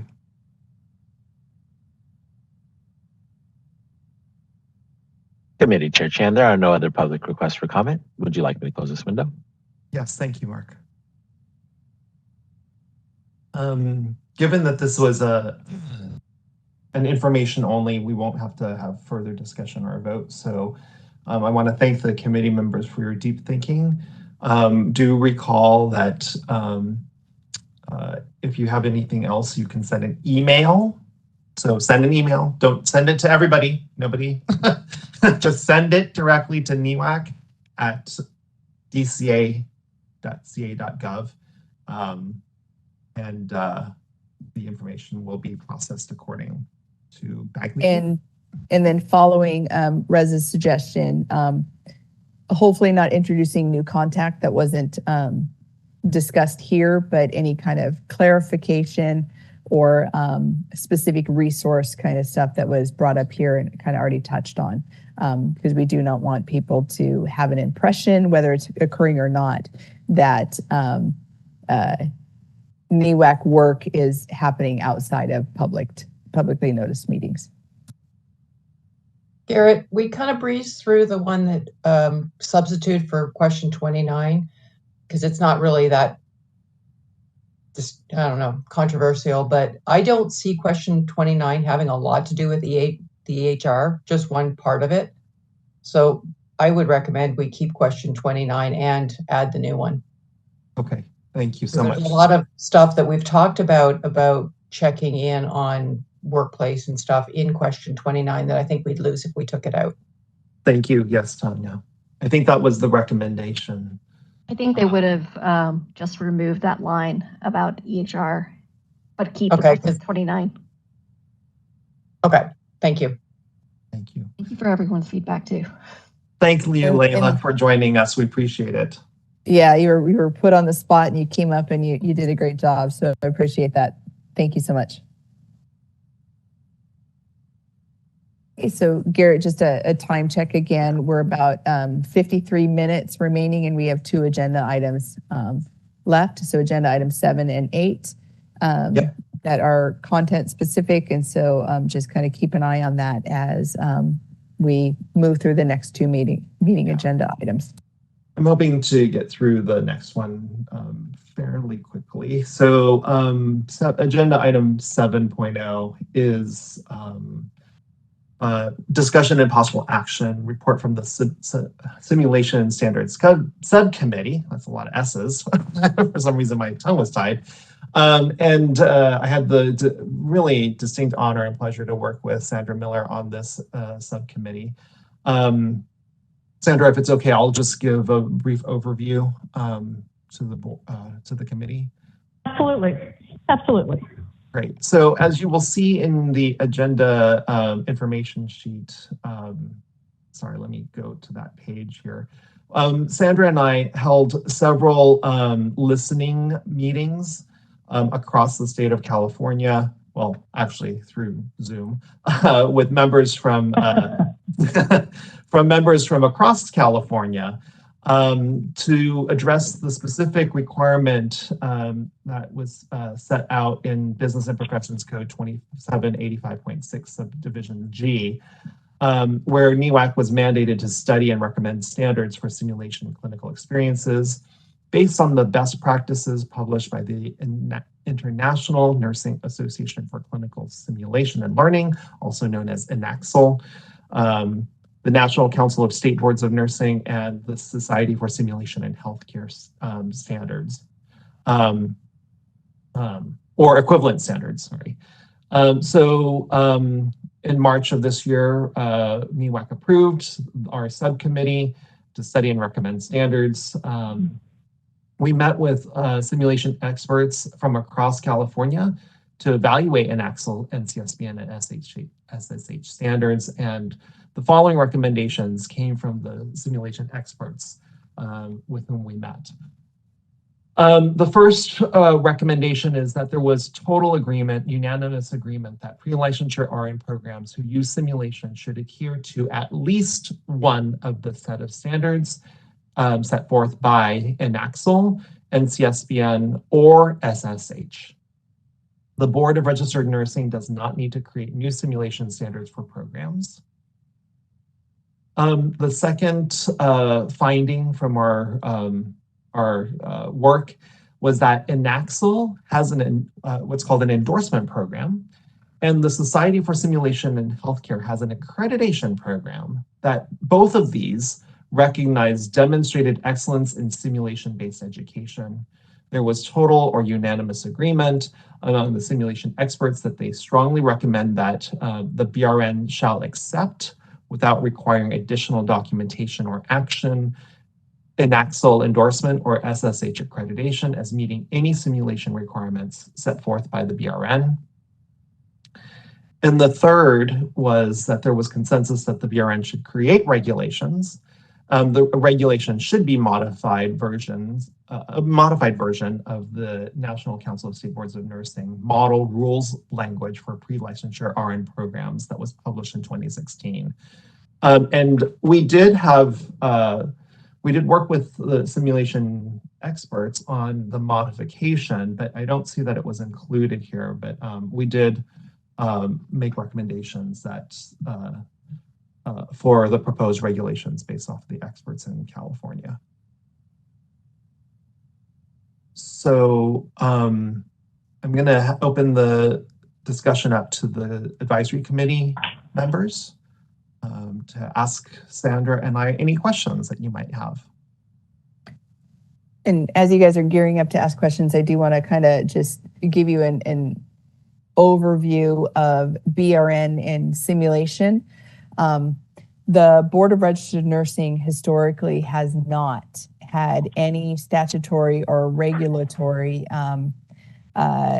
guidance on simulation. They have remained silent. It has not been in our pre-licensure regulations for our nursing schools, as well as in our business profession code.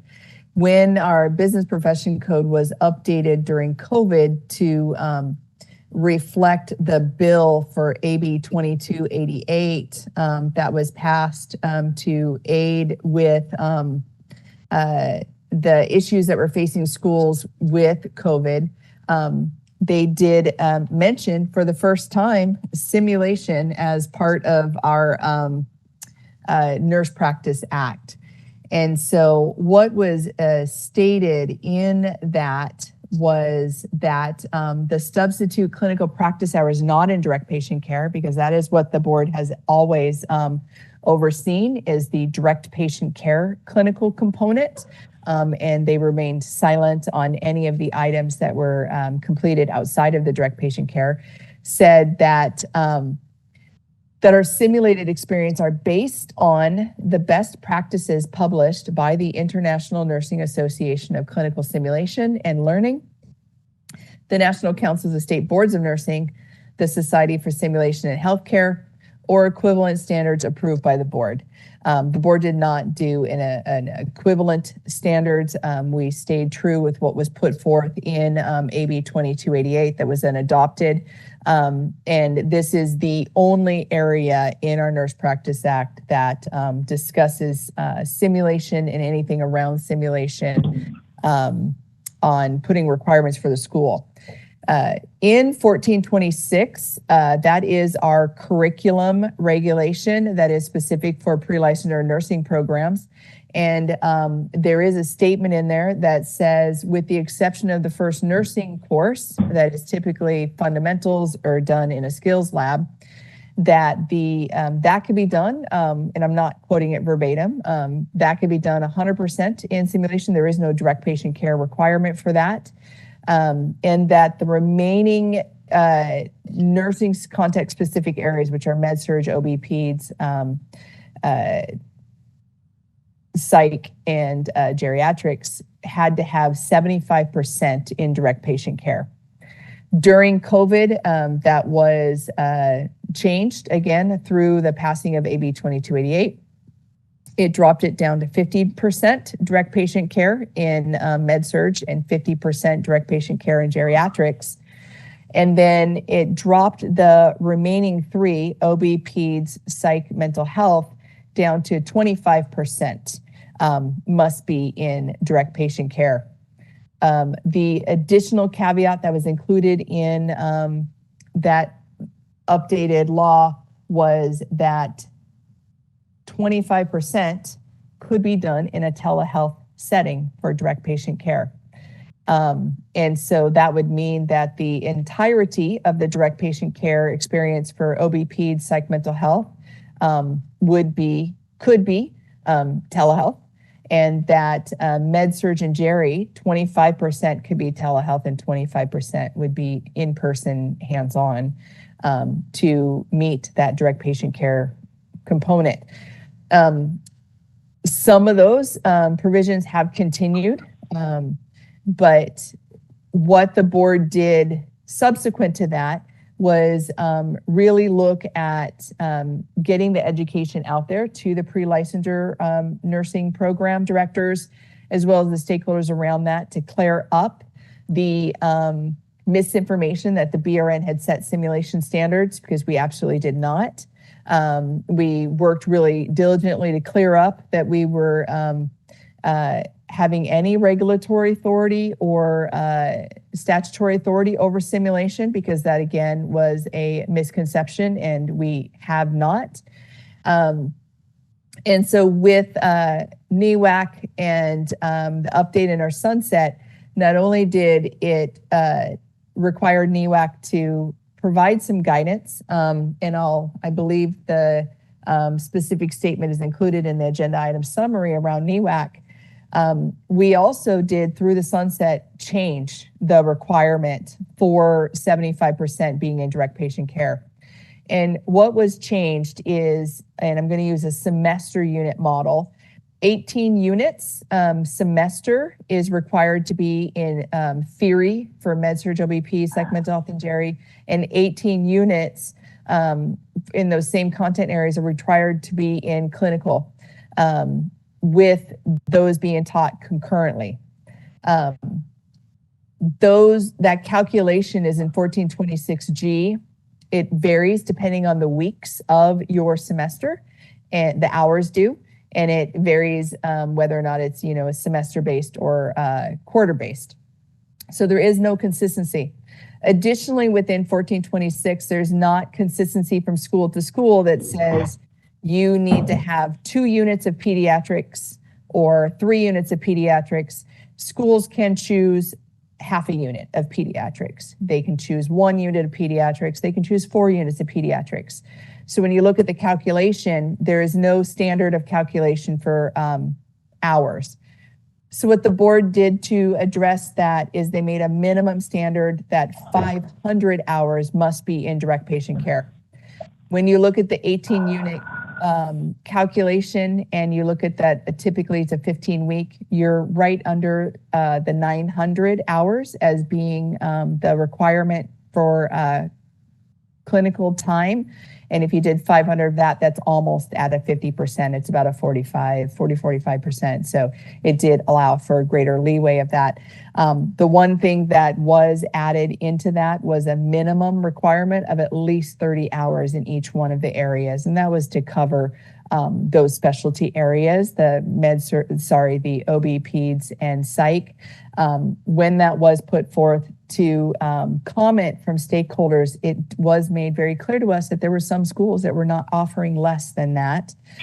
Some saying that they only had 27 hours in direct patient care for geriatrics, et cetera, because of those being difficult placements.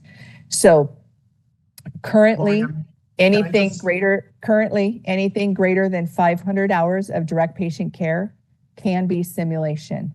And so I want you guys to have the background on that, so that when you're looking at these standards, you're looking at the qualifications for there, you see how this works in with our pre-licensure nursing programs and the curriculum that they teach. Thank you, Lori, for that history. So this agenda item is very narrowly focused, and that's a great overview. I would like to ask the advisory committee if you have any comments about the findings that Sandra and I had. Garrett, this is Kim Doe. I'm just curious, on the in the materials provided for the meeting, it says in the last bullet point that the proposed regulations are attached to the agenda information sheet.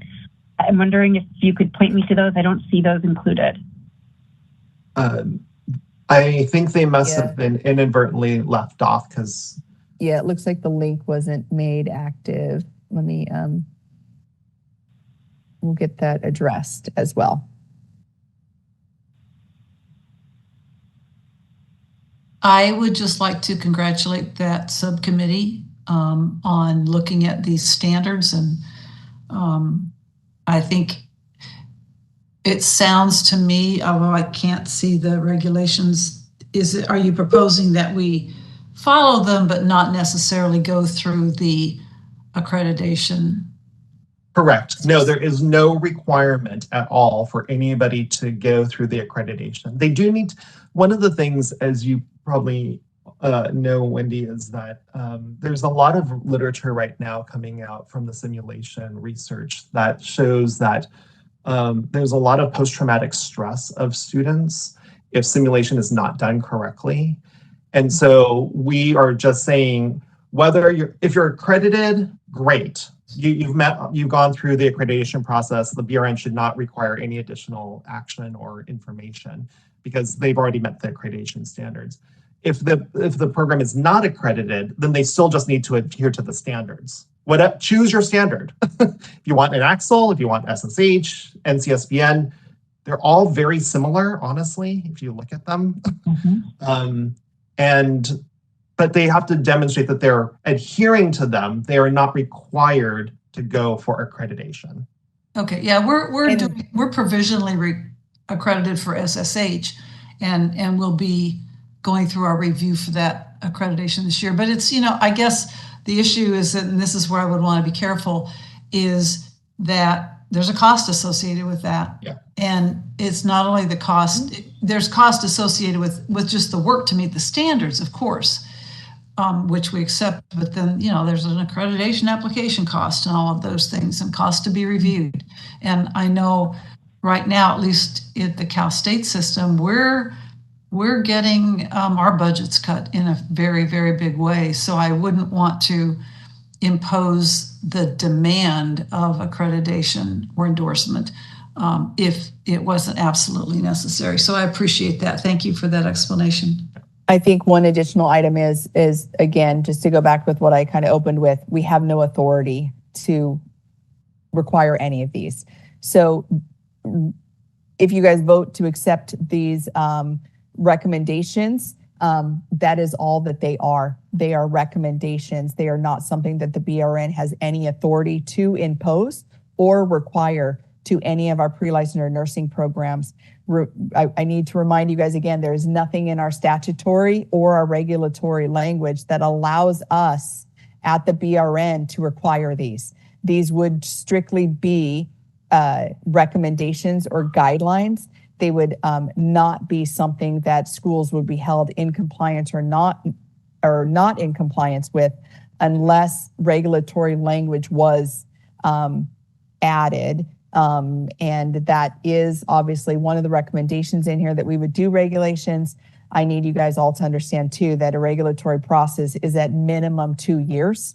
So there would be nothing that would come from this for at least 2 years.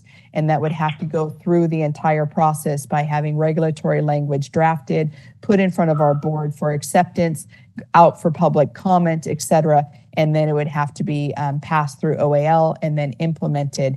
So even though these are recommendations that have come from this subcommittee, the board has no authority at all to hold any of our pre-licensure nursing programs accountable to obtain any of these recommendations or to even follow them. We do and have and currently will, until law change, remain silent on simulation practices, and we do only have direct patient care requirements, including clinical facility approval, et cetera. So can I ask if anybody else on the advisory committee has any comments before we open it up? We welcome your thoughts. This is Kathy. Just a quick question. It said there's a consensus that should the BRN create regulations, was the recommendation from the subcommittee that we do that process so that we create some kind of enforceable simulation standard? That we did not want to, Sandra and I did not want to speak for this advisory committee. So if the advisory committee would say, let's just say the motion for moving forward, for example, is that the NEWAC, I'm just going to do a model. This is not what I'm saying, but a model motion could be that NEWAC accepts the first and second recommendations from the subcommittee and modifies the third recommendation to say that the BRN should create regulations. Then that becomes the vote that where the NEWAC committee is now saying, well, we heard what you're saying, but we feel strongly for public protection, specifically student protections, that the BRN should start the process creating regulations. So that could be the motion. I'm not saying it is the motion. Does that answer your question, Kathy? Okay, great, thanks. We're at a point where we can make a motion. So is there anybody who would like to make a motion before we open it up to public comment? Garrett, I'm not making a motion. I just wanted to. Oh yes, I'm sorry.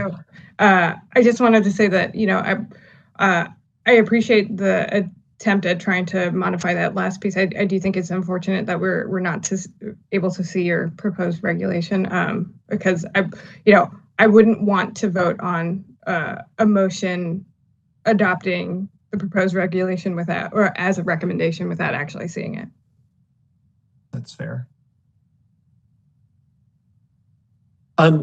So Carmen, to that point could we make a recommendation instead of adopting all of the third bullet point, saying that the BRN should start the process of creating regulations? And then once the link becomes active about the regulations that then there can be more, then it's going through the whole Administrative Procedures Act anyway. And there's going to be plenty of time for public comment too.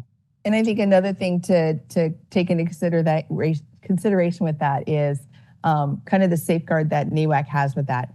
If you guys do vote that the BRN should write regulatory language, that this subcommittee would take on that task, and this subcommittee would be working with our board staff as we go down the pathway of writing the regulatory language for simulation standards.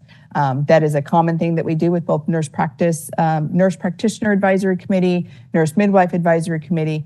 If there's a subcommittee that is focused on an item that is requiring some regulatory update, that subcommittee stays in effect, and that subcommittee does participate in the regulatory language development. We'll bring it through here to NEWAC for approval and recommendation to the board, and then that regulatory language would be presented to our board that they would then adopt or modify as they see fit, and then it would go into that process. So NEWAC, if you guys do want to move forward with regulatory language, it would be created and worked through this subcommittee as part of NEWAC and brought out to you guys before recommended to go forward to the board.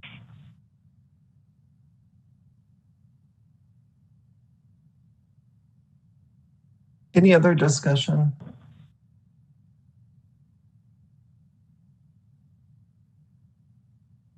Can I have a motion?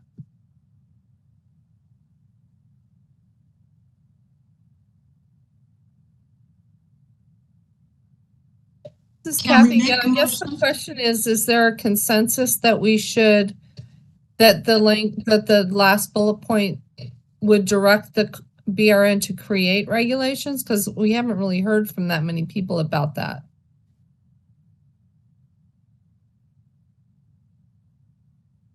You don't need to make so excuse me. If a motion has not been made and seconded, you guys can change that motion. That motion can be that we accept the information from this, but it could also be what we just did with the last agenda item discussion. This is a robust discussion. There doesn't necessarily need to be a motion done. this information was shared. This information is here, and unless it's finalized, if that's something that you guys do want to finalize, or you can give direction to the subcommittee to do additional work, if that's something that you guys want, or if there's additional things that need to be done and discussed, you guys can do that too. Completely dependent upon you. For this information to go forward to the board, you would have to accept it, make any modifications, and in your motion say, I recommend this information to be presented to our board. And then that way we would then bring it forward to our board. I love for Sandra's perspective, but where I feel like, with the exception of the question around regulation, these are our final recommendations. We would not go back and do more recommendations. So, Sandra, what do you think? Completely agree. People were very aligned in their responses in terms of we heard the same responses over and over and over. So, yes, Garrett, I agree with you. So we don't, and it's also part of, I think, responsiveness of government to like hear things and then move forward. So I think for at least from my perspective, bullet points 1 and 2 are very clear from the public. That's what they want. The third, we can discuss. So. I think I will agree with Carmen. I think she was asking for the proposed regulations that we need to see first before we agree on the third bullet. I don't know if we can hold off to this before we vote until we see those regulations or proposed regulations.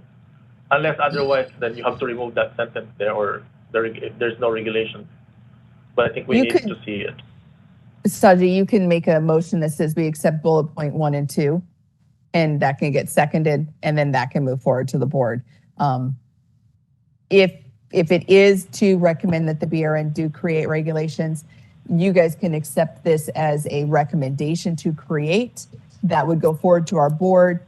Your subcommittee, the members here would work on updating the regulations, meeting with our subject matter experts, meeting with our Chief of Legislation and our regulatory personnel, as well as DCI's regulatory attorney, and we would start that process.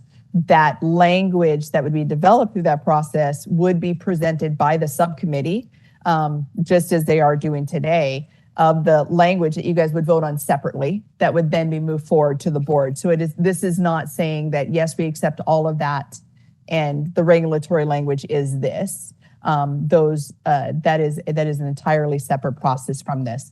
Or you can choose, again, just to accept bullets 1 and 2 and not further, or you don't have to make any motion at this point. It's completely up to you guys. Can we vote to accept 1 and 2 and discuss moving it to regulation at the next meeting when we've seen them? Absolutely. Yeah. And if you want to make that as your motion, Tanya, you can put that out there and we can get a second. Okay. I'd make that as a motion that we accept item 1 and 2 of the report and consider moving towards regulation at the next NUAC meeting. Okay, this is Reza. Can I make a suggestion?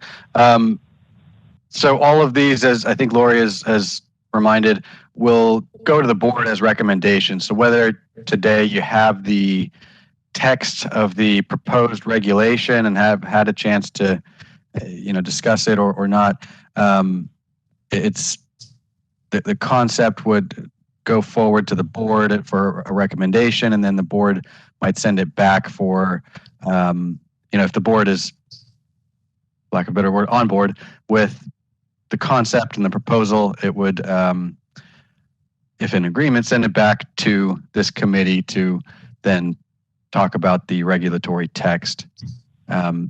So I would suggest possibly, if the committee was on board with the concept of regulations, maybe include that in, and that could be part of what's recommended to the board, even though we don't have proposed text at this point for this committee to approve and send to the board. But then the board can include that in its consideration and whether they want to do regulations or not. And if so, then it'll come back this way. So what I would suggest, if this makes sense to the committee and whoever's making the motion,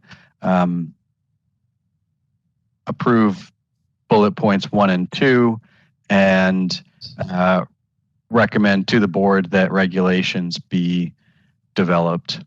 As simple as that. Tanya, what do you think about Rez's proposal?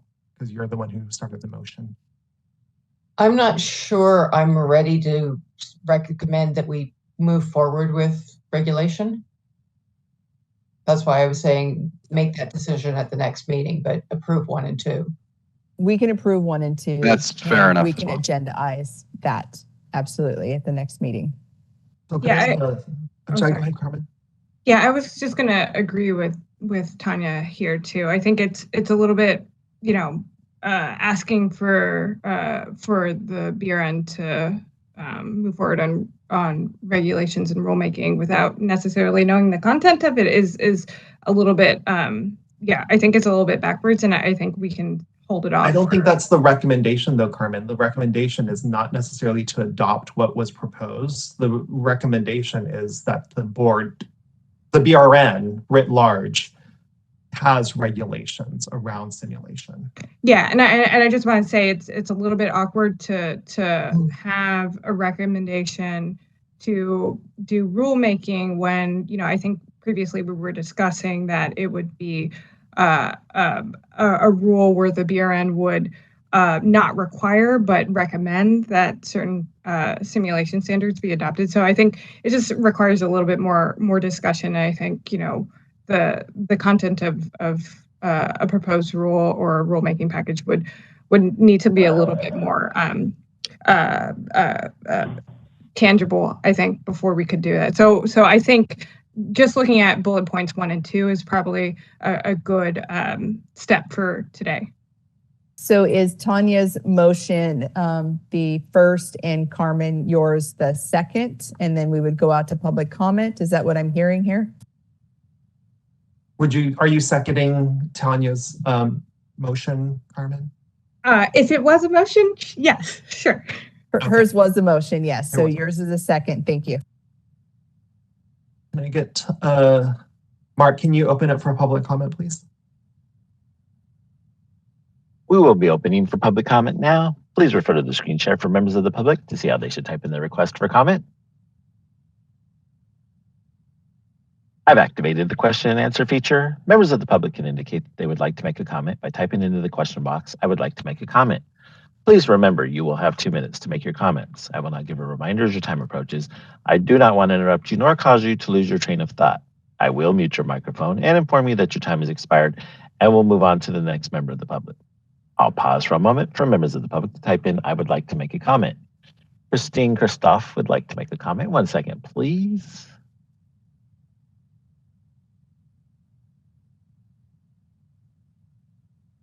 Issue for me. I was in my BSN program back in 2014, and we weren't having the amount of clinical hours that we were supposed to be having. So I actually contacted the Board of Nursing Education Consults, and they came down and did a audit of our school. And what we were able to do for clinical hours was to participate simulation, and the benefit that it did have for me as a student. I actually graduated valedictorian and was chosen to do the commencement speech. And I really wholeheartedly think it was a lot because I did sims every day that I possibly could. I ran through many different scenarios. I actually got to participate in running the sims labs. And for a lot of now post-COVID with the regulations in hospitals and trying to get those clinical hours and trying to just go through those motions of being able to put theory to practice, I find it's very valuable as a student and as, in the healthcare profession.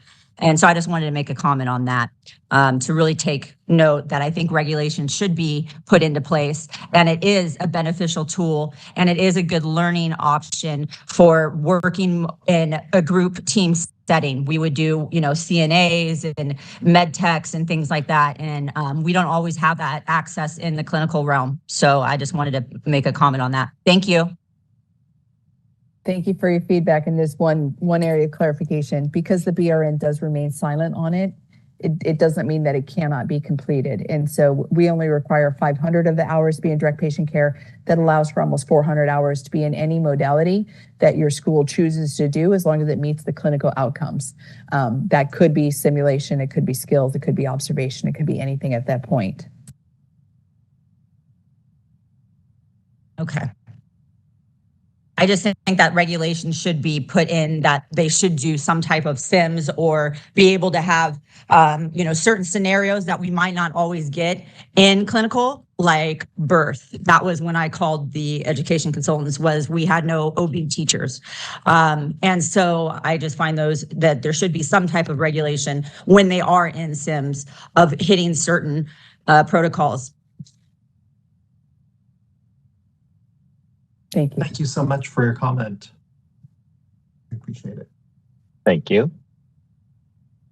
Committee Chair Chan, there are no other public requests for comment. Would you like me to close this window? Yes, thanks, Mark. So the motion is, and that has been seconded, is accept bullet points 1 and 2. So is there any other discussion from the committee? It would discuss bullet points 1 and 2 and agendaize bullet point 3 for the future meeting. Yes.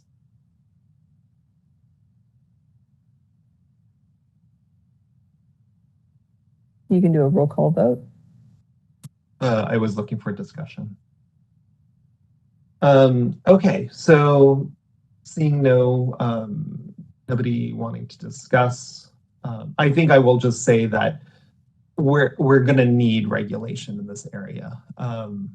The data is very, very clear about if simulation is not done well, that there is a lot of harm that is done to learners. So we can come back to this at a later time. Garrett Chan votes yes. Janine Graves?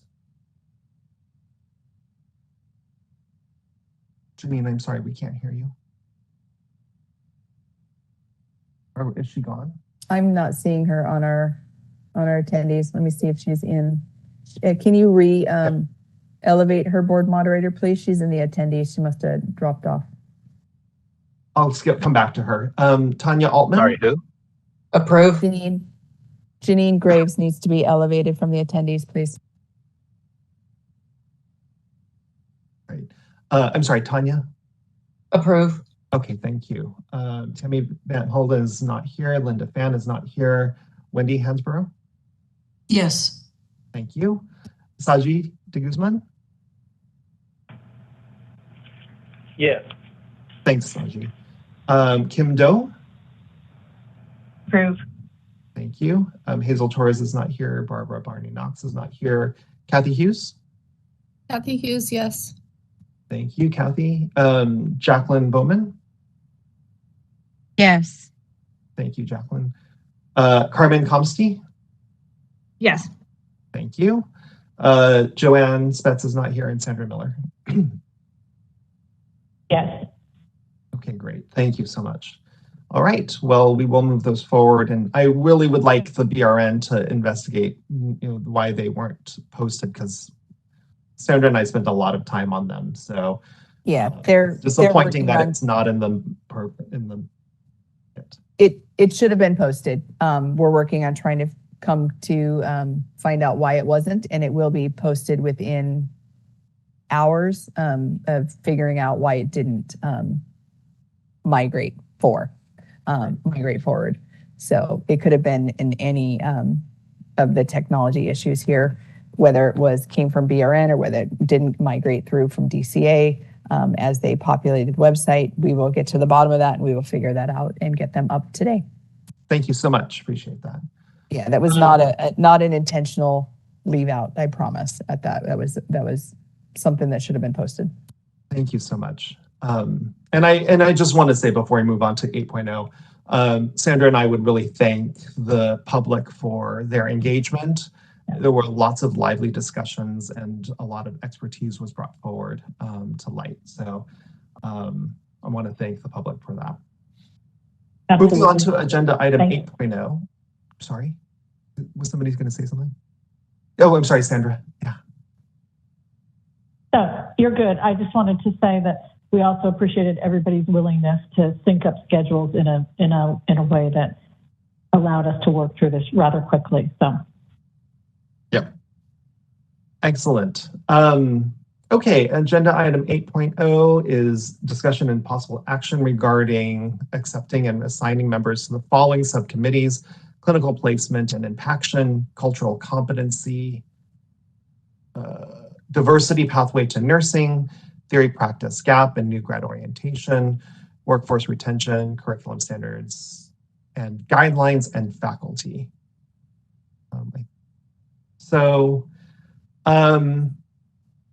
All right, so going back to the March 30th meeting and coming through all of the minutes and notes that we had, and then double checking with Lori about what is in the purview of the BRN. The subcommittees that were identified are listed in the agenda information or agenda item summary. And so what we're going to do is we're going to discuss accepting these subcommittees and assigning members. We've had a lot of conversation. We did have that interested parties meeting during the summer that gave a lot of information on some of these different subcommittees. And so we ask that whoever is assigned to lead these subcommittees, please look back at the minutes. Also, you could watch the webcast to inform the movement forward. So I'm going to go one by one. And some of you are going to be interested in multiple. We are not allowed to serve on multiple subcommittees. You can only choose one. So I think that this is going to be kind of a sorting process that's going to take some time. And given that we have a little less than 15 minutes, we may struggle a bit. So, but first is the clinical placement and impaction subcommittee. So I'd like to ask a clarifying question. Yes. Just to say, I wanted to make sure that I understood that for each of these subcommittees, this is not limited to pre-licensure education issues. It's education issues more broadly inclusive of advanced practice. Is that right? It was not. Both RN, pre-licensure RN and APRN were both discussed in the meetings. Great. So it's not. Which one of the specific subcommittees are you referencing? The clinical placement. Okay. Clinical placement and impaction, the one that we have the authority over because we approve each clinical placement is in the pre-licensure programs. For our advanced practice, nurse practitioners, clinical nurse specialists, midwives, nurse anesthetists, we do not have any authority for clinical placement approval. So we would not be working specifically with that. Additionally, in our APRNs, we do not have the same authority that we do over our pre-licensure programs where we approve enrollment and enrollment growth numbers as part of substantive change. And that's where the clinical placement and impaction really becomes something that our board has the authority over and that knowledge that needs to be done. In our APRN education standards, we only have one of the APRNs that we have educational standards approval for, and that is our nurse practitioners. Our nurse midwives have a volunteer option if they want to become a BRN approved. That is 2 schools located in California. But we have no authority currently over any education programs for clinical nurse specialists as well as nurse anesthetists. My other clarifying question, thank you for those responses, is this last one that says faculty, does that mean faculty recruitment and retention? You may have said this earlier, it's dangling on the agenda item. Let me go back. Sorry, I'm looking at my notes. We were talking about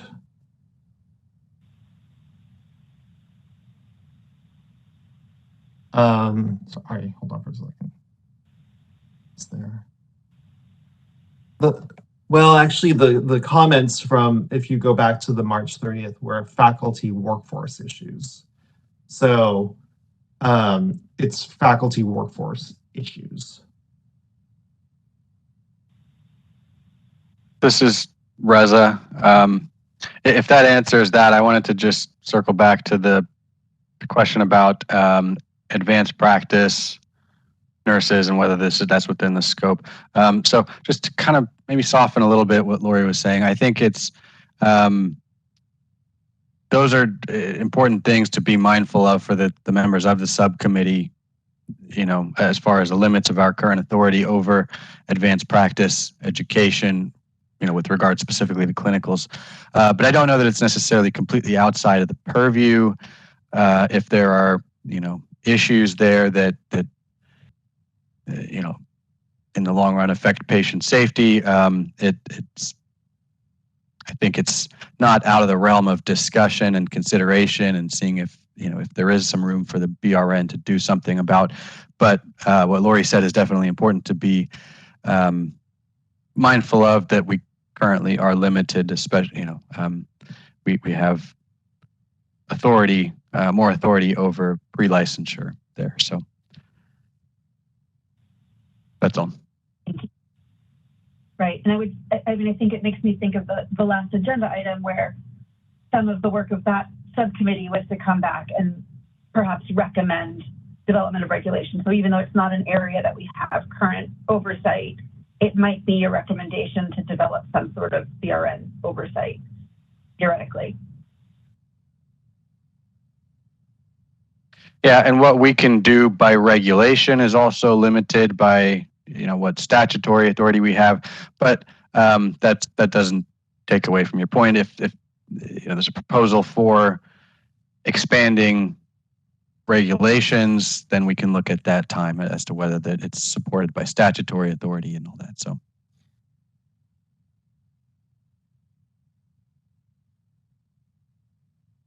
Lori, I'm very sensitive to the amount of time we have. And this is a question for you and Reza. I mean, I wonder, we've opened it up, we've done the work of, here are the whatever 6, 7, I'm not counting right now, subcommittees.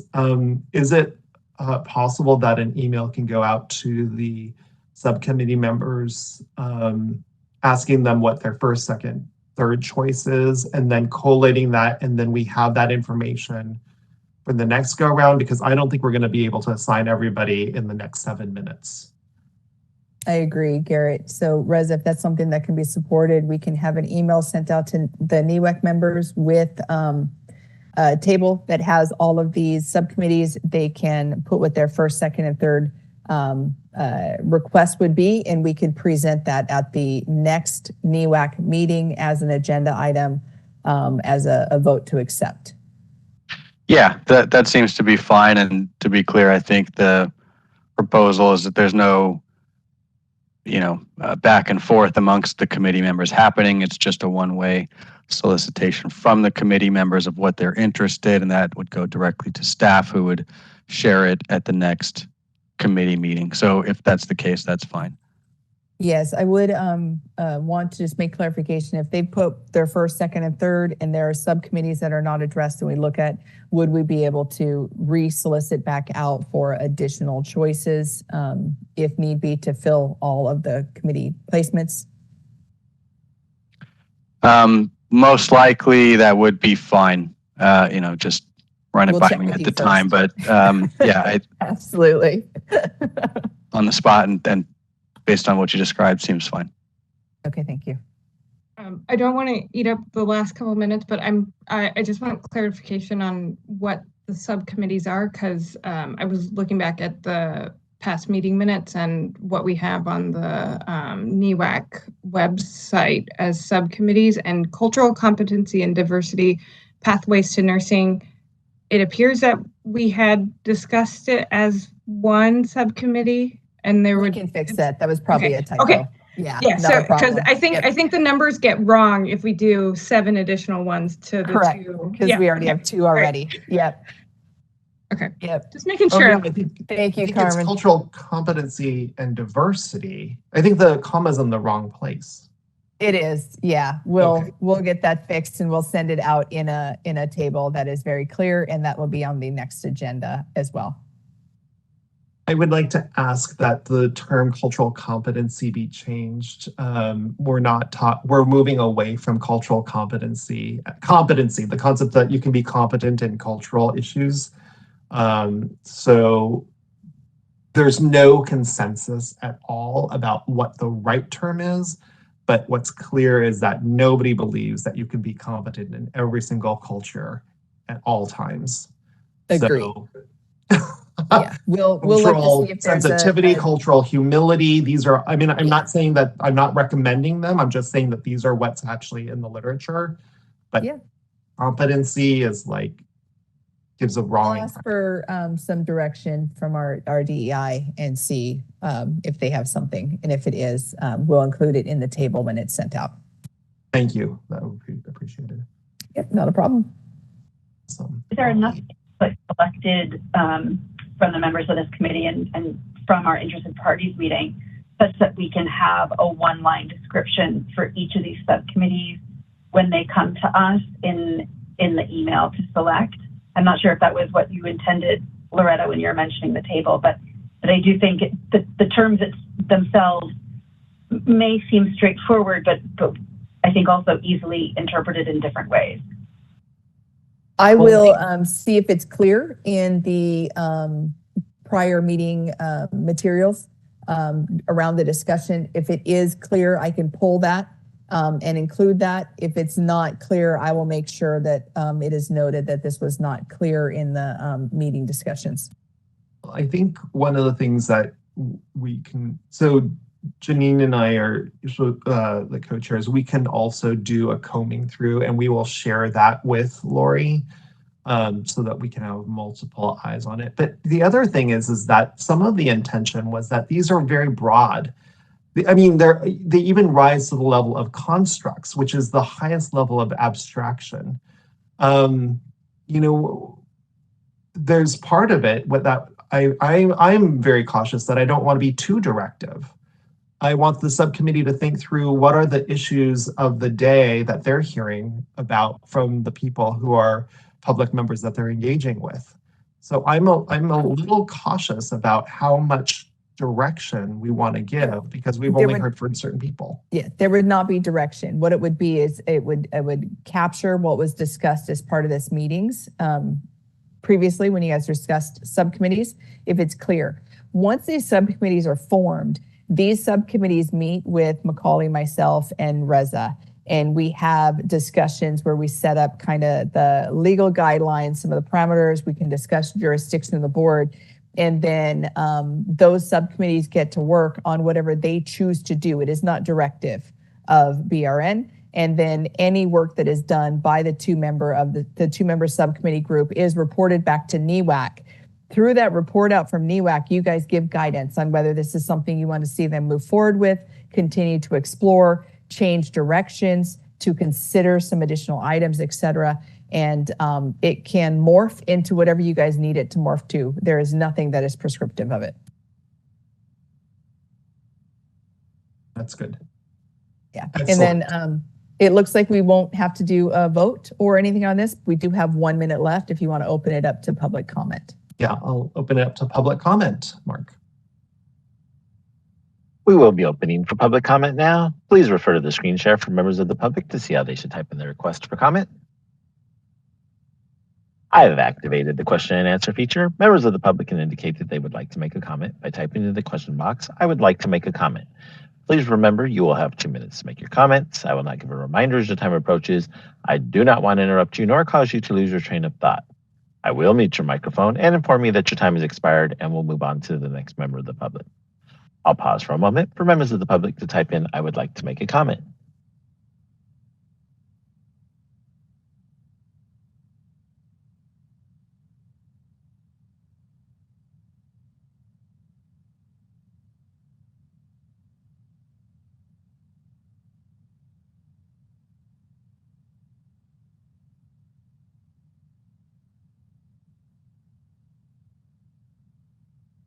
Committee Chair Chan, there are no public requests for comments. Would you like me to close this window? Yes, please. Right. Well, very successful meeting, although we have to, I think now in the agenda setting, recognize that each item is going to take about an hour. So that will probably go into Janine and I's thinking as we continue to move forward. So I want to thank all the advisory committee members, Lori, Reza, the BRN staff, and the public members for joining us today. I'm going to go ahead and adjourn the meeting, and I wish everybody a great rest of the calendar year. Take care, everyone. Thank you all. Thank you. You. Thanks.